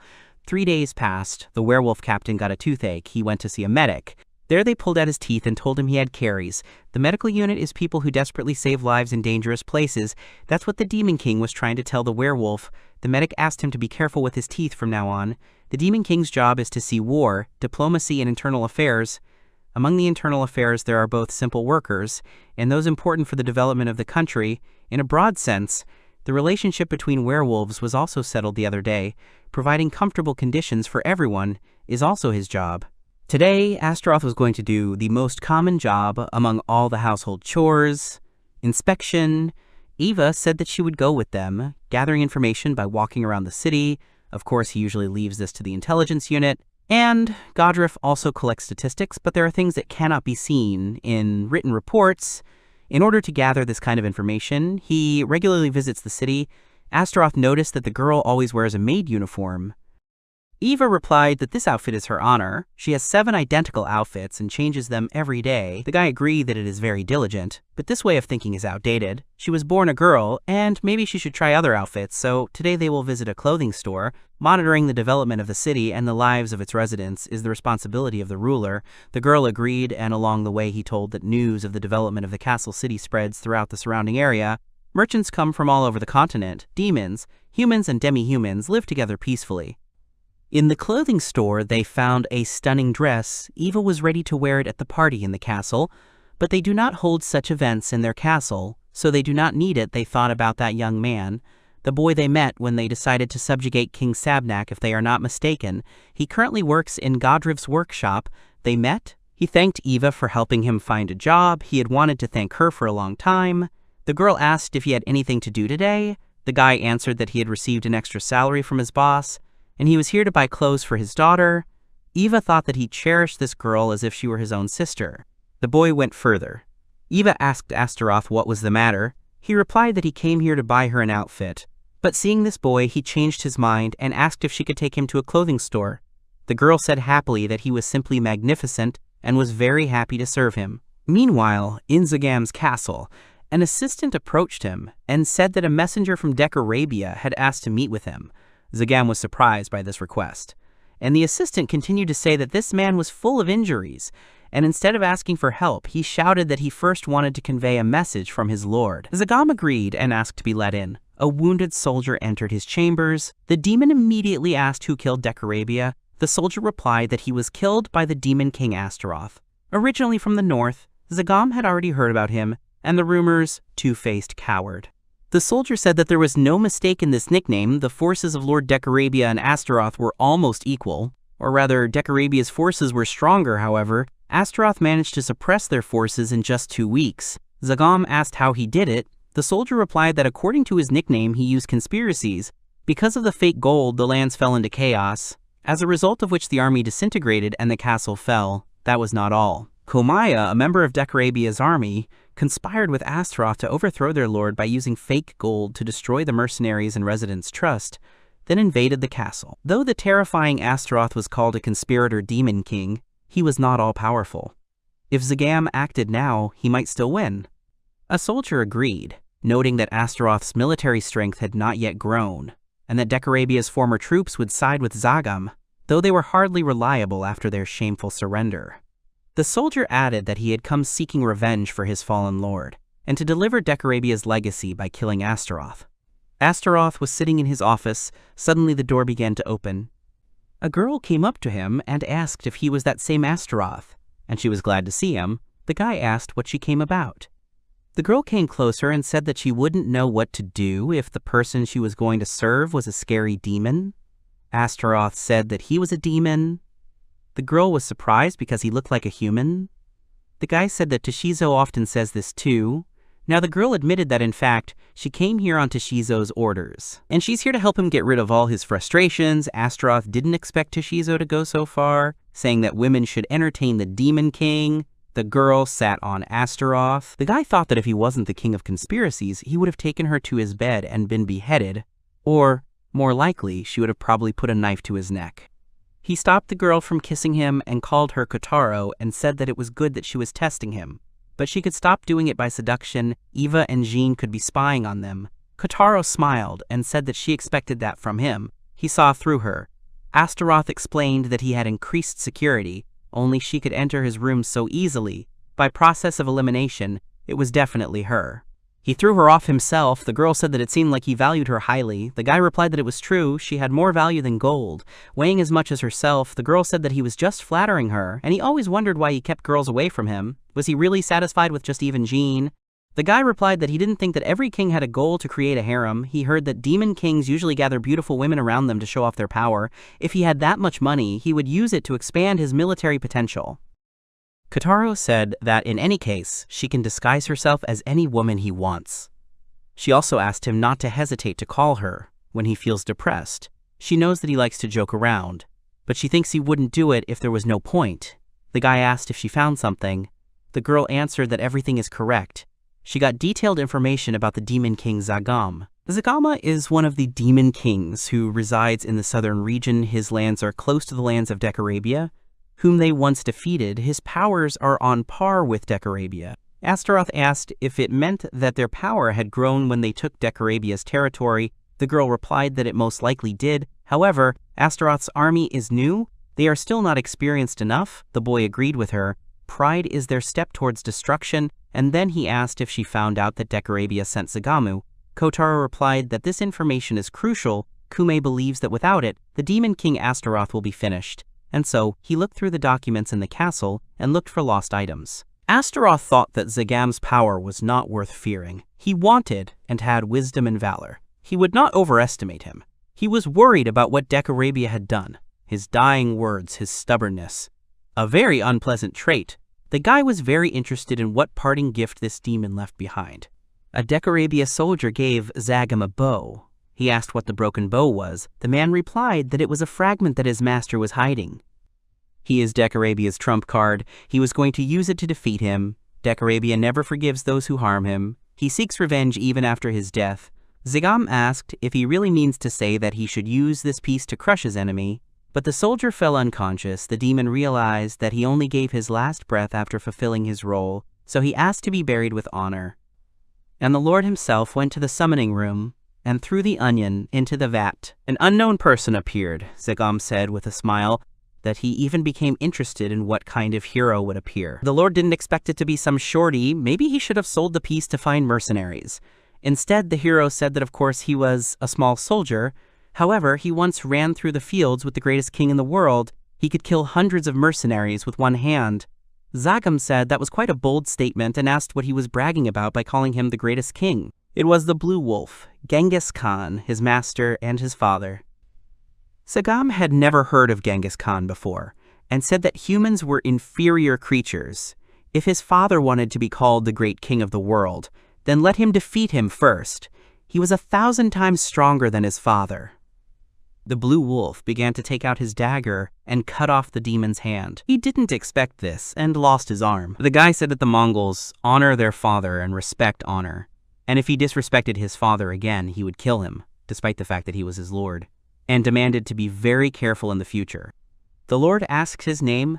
The boy replied that his name was Jochi, the eldest son of the blue wolf who built the greatest empire in history. Now that he is in Zagam's service, he will be able to make him the greatest king in the world. And so, the demon king Zagam got an uncontrollable hero. Zagam appointed Jochi as the commander-in-chief and gave him full control of military operations. Zagam had a strong cavalry unit from the beginning, spending a huge amount of funds and materials. The number of cavalry units increased dramatically. In addition, he summoned centaurs who are compatible with cavalry soldiers and organized a mobile unit. Zagam's sudden increase in forces immediately reached the ears of Astaroth. Then the son of the blue wolf ordered his army to invade Astaroth's lands and quickly captured half of the former Decarabia territories. As time went by, only Decarabia Castle remained. They were able to defend the castle from enemy invasion thanks to Shikatsukume's genius. Astaroth said that in that case, they should hurry and send them help. He also asked Hanzo to tell the werewolf squad in Eligos Castle to help them, even if it means leaving the northern city empty. In the end, the surrounding cities call him the king of plots and a two-faced coward. If he leaves the castle empty, others will think that he has set traps inside. One day, a military strategist received a report that a large enemy army was approaching to attack the castle. Then he emptied the castle and opened the gate, revealing an empty castle. He devised a strategy to divert their suspicion. It is called the empty castle strategy. This is the strategy that Kume came up with. It ended successfully, devastating Eligos' castle. No one invaded the castle even when the werewolf unit went south. Thanks to this, Astaroth managed to gather forces for an equal fight with a man named Jochi. Kume can still hold out for a few more weeks. The rest, as a commander, will depend on him. He already knew that the hero Jochi is the son of the man who built the greatest empire. When he thinks about a clash with such a man, he can't help but worry. Eva entered the room. She said that they were going to leave tomorrow, so she advises him to go to bed early. The guy did just that, and he ended up in a dream where Megumi greeted him. She sat him down opposite her and offered him tea, but the guy refused. And he said that he was not interested in tea unless it was made by Eve. Megumi realized that the maid really made such delicious tea, and she would like to try it someday. Astaroth replied that she could join them at any time. The girl thanked him for the invitation, but as a goddess she was not allowed to go out so often. Astaroth asked that she let him sleep peacefully at night and not call him into dreams. The girl said that it was very bad, but if he wanted, she could summon succubi into his dreams. The guy asked to do it after uniting his territory. The girl jumped up and asked if he was really going to unite the territories. The guy asked if she hadn't told him to do it from the beginning. The girl replied that it was definitely her, but she kind of says it to every demon king. It's just in words. She can't just tell them that they will soon die after becoming a demon king. Astaroth told him that he simply hates giving up. Moreover, he is one of those who hates dying without any achievements. Megumi happily said that she also thinks so. She is surprised that he was able to turn around such a disadvantageous situation. After all, they can only fight with the cards that are given to them, and the cards that are given to Astaroth are realism, a conspirator, and a demon king. He also has luck and talented subordinates on his side. With his strength alone, he was able to defeat Sabnak, Eligos, and Decarabia. In all of history, he is the only demon king who has achieved this in just a couple of months. And she realized she was not mistaken about him. Astaroth said that he just wants to unite the Earth as quickly as possible so that everyone lives peacefully. Megumi was surprised and asked if this was really his only reason. The guy thought about it and said that at first his goal was to protect himself, but now everything has changed. Now Astaroth had people under his command to protect him, but one day when peace comes, he just wants to live a normal day, spend time with his friends. This is his reason for working so hard. Megumi was very happy. She approached the guy and said that this was very cool. She would have pressed the cool button if she could. There are many demon kings in the world, but they all want to unite the lands only for their own selfish purposes. You could say his reason is also selfish, but it is reasonable. His goal is to unite the lands for the good of the world. If the goal of his efforts is to drive out evil, then he needs to fight. This may sound contradictory, but those who do not protect their dear friends have no right to talk about peace. In any case, she really likes him. The guy thanked her for it. Megumi admitted that she shouldn't interfere in these matters, but she was looking forward to his achievement, so she called him here. The guy asked what she meant. The girl replied that in the near future he will have fierce battles with the demon king Zagamoy and Jochi. She can't tell him the outcome, but he will fight. According to his title of Two-Faced Coward, in one of the fierce battles, he will receive a fatal injury, and there is only one way to avoid this. When he wakes up, there will be two girls in front of him. he needs to choose one of the gifts they will give. If he does this, she is sure everything will be fine. The guy woke up. Eva has already brought him breakfast. On the bed, they found Jane sleeping. Astaroth didn't understand how it happened, because the security of his room should be perfect. Only Eve and one other person could get in here. Also, there are no signs that the barrier was broken by someone, so the guy thought that Megumi removed this barrier so that John could come to the room. The guy asked to just leave her. Then John said that she would make breakfast for Jean, or rather she would make another one for the master. Jean told the maid that she wanted her to make the bacon more crispy next time. Yesterday she was able to sleep with Astaroth, so she feels great. She had a prophecy from God. In the middle of the night, God stood in front of her and said that she needed to go to the Demon King's bedroom and to give him the cross. She did it herself. Eva said with displeasure that she not only got into the master's bedroom but also tried to charm him by giving him a gift. And she couldn't let things go that far. It wasn't fair, because she had held on so long not to go to bed with the master, and such a clumsy saint immediately jumped into the bed. They started arguing. Eva said after a while that today was actually the 3rd month since she and the owner came into this world, so she also prepared a gift. It was a new book by a writer about whom the owner once said that he wanted to read. The guy took the book in his hands and said that he thought there were only a few copies of it in the world. The girl answered that it was so, but she managed to get one. Jean hit the guy on the hand and said that according to the prophecy, he can only take one gift. She can give her book. After the end of the next battle, Eva said that this is very selfish, and they began to ask what he will choose. The guy said that Eva prepared a gift because today is a memorable day, and Jean prepared a gift because God said so, and now he must choose one of them. He took Jean's cross, which immediately broke in his hands.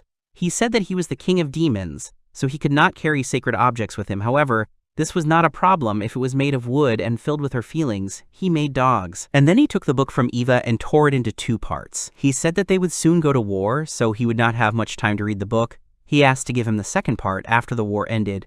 It would be a good luck charm. Eva was very happy. In the second half, there is a significant plot issue. Astaroth could not wait to read the second part. In the end, he couldn't choose one.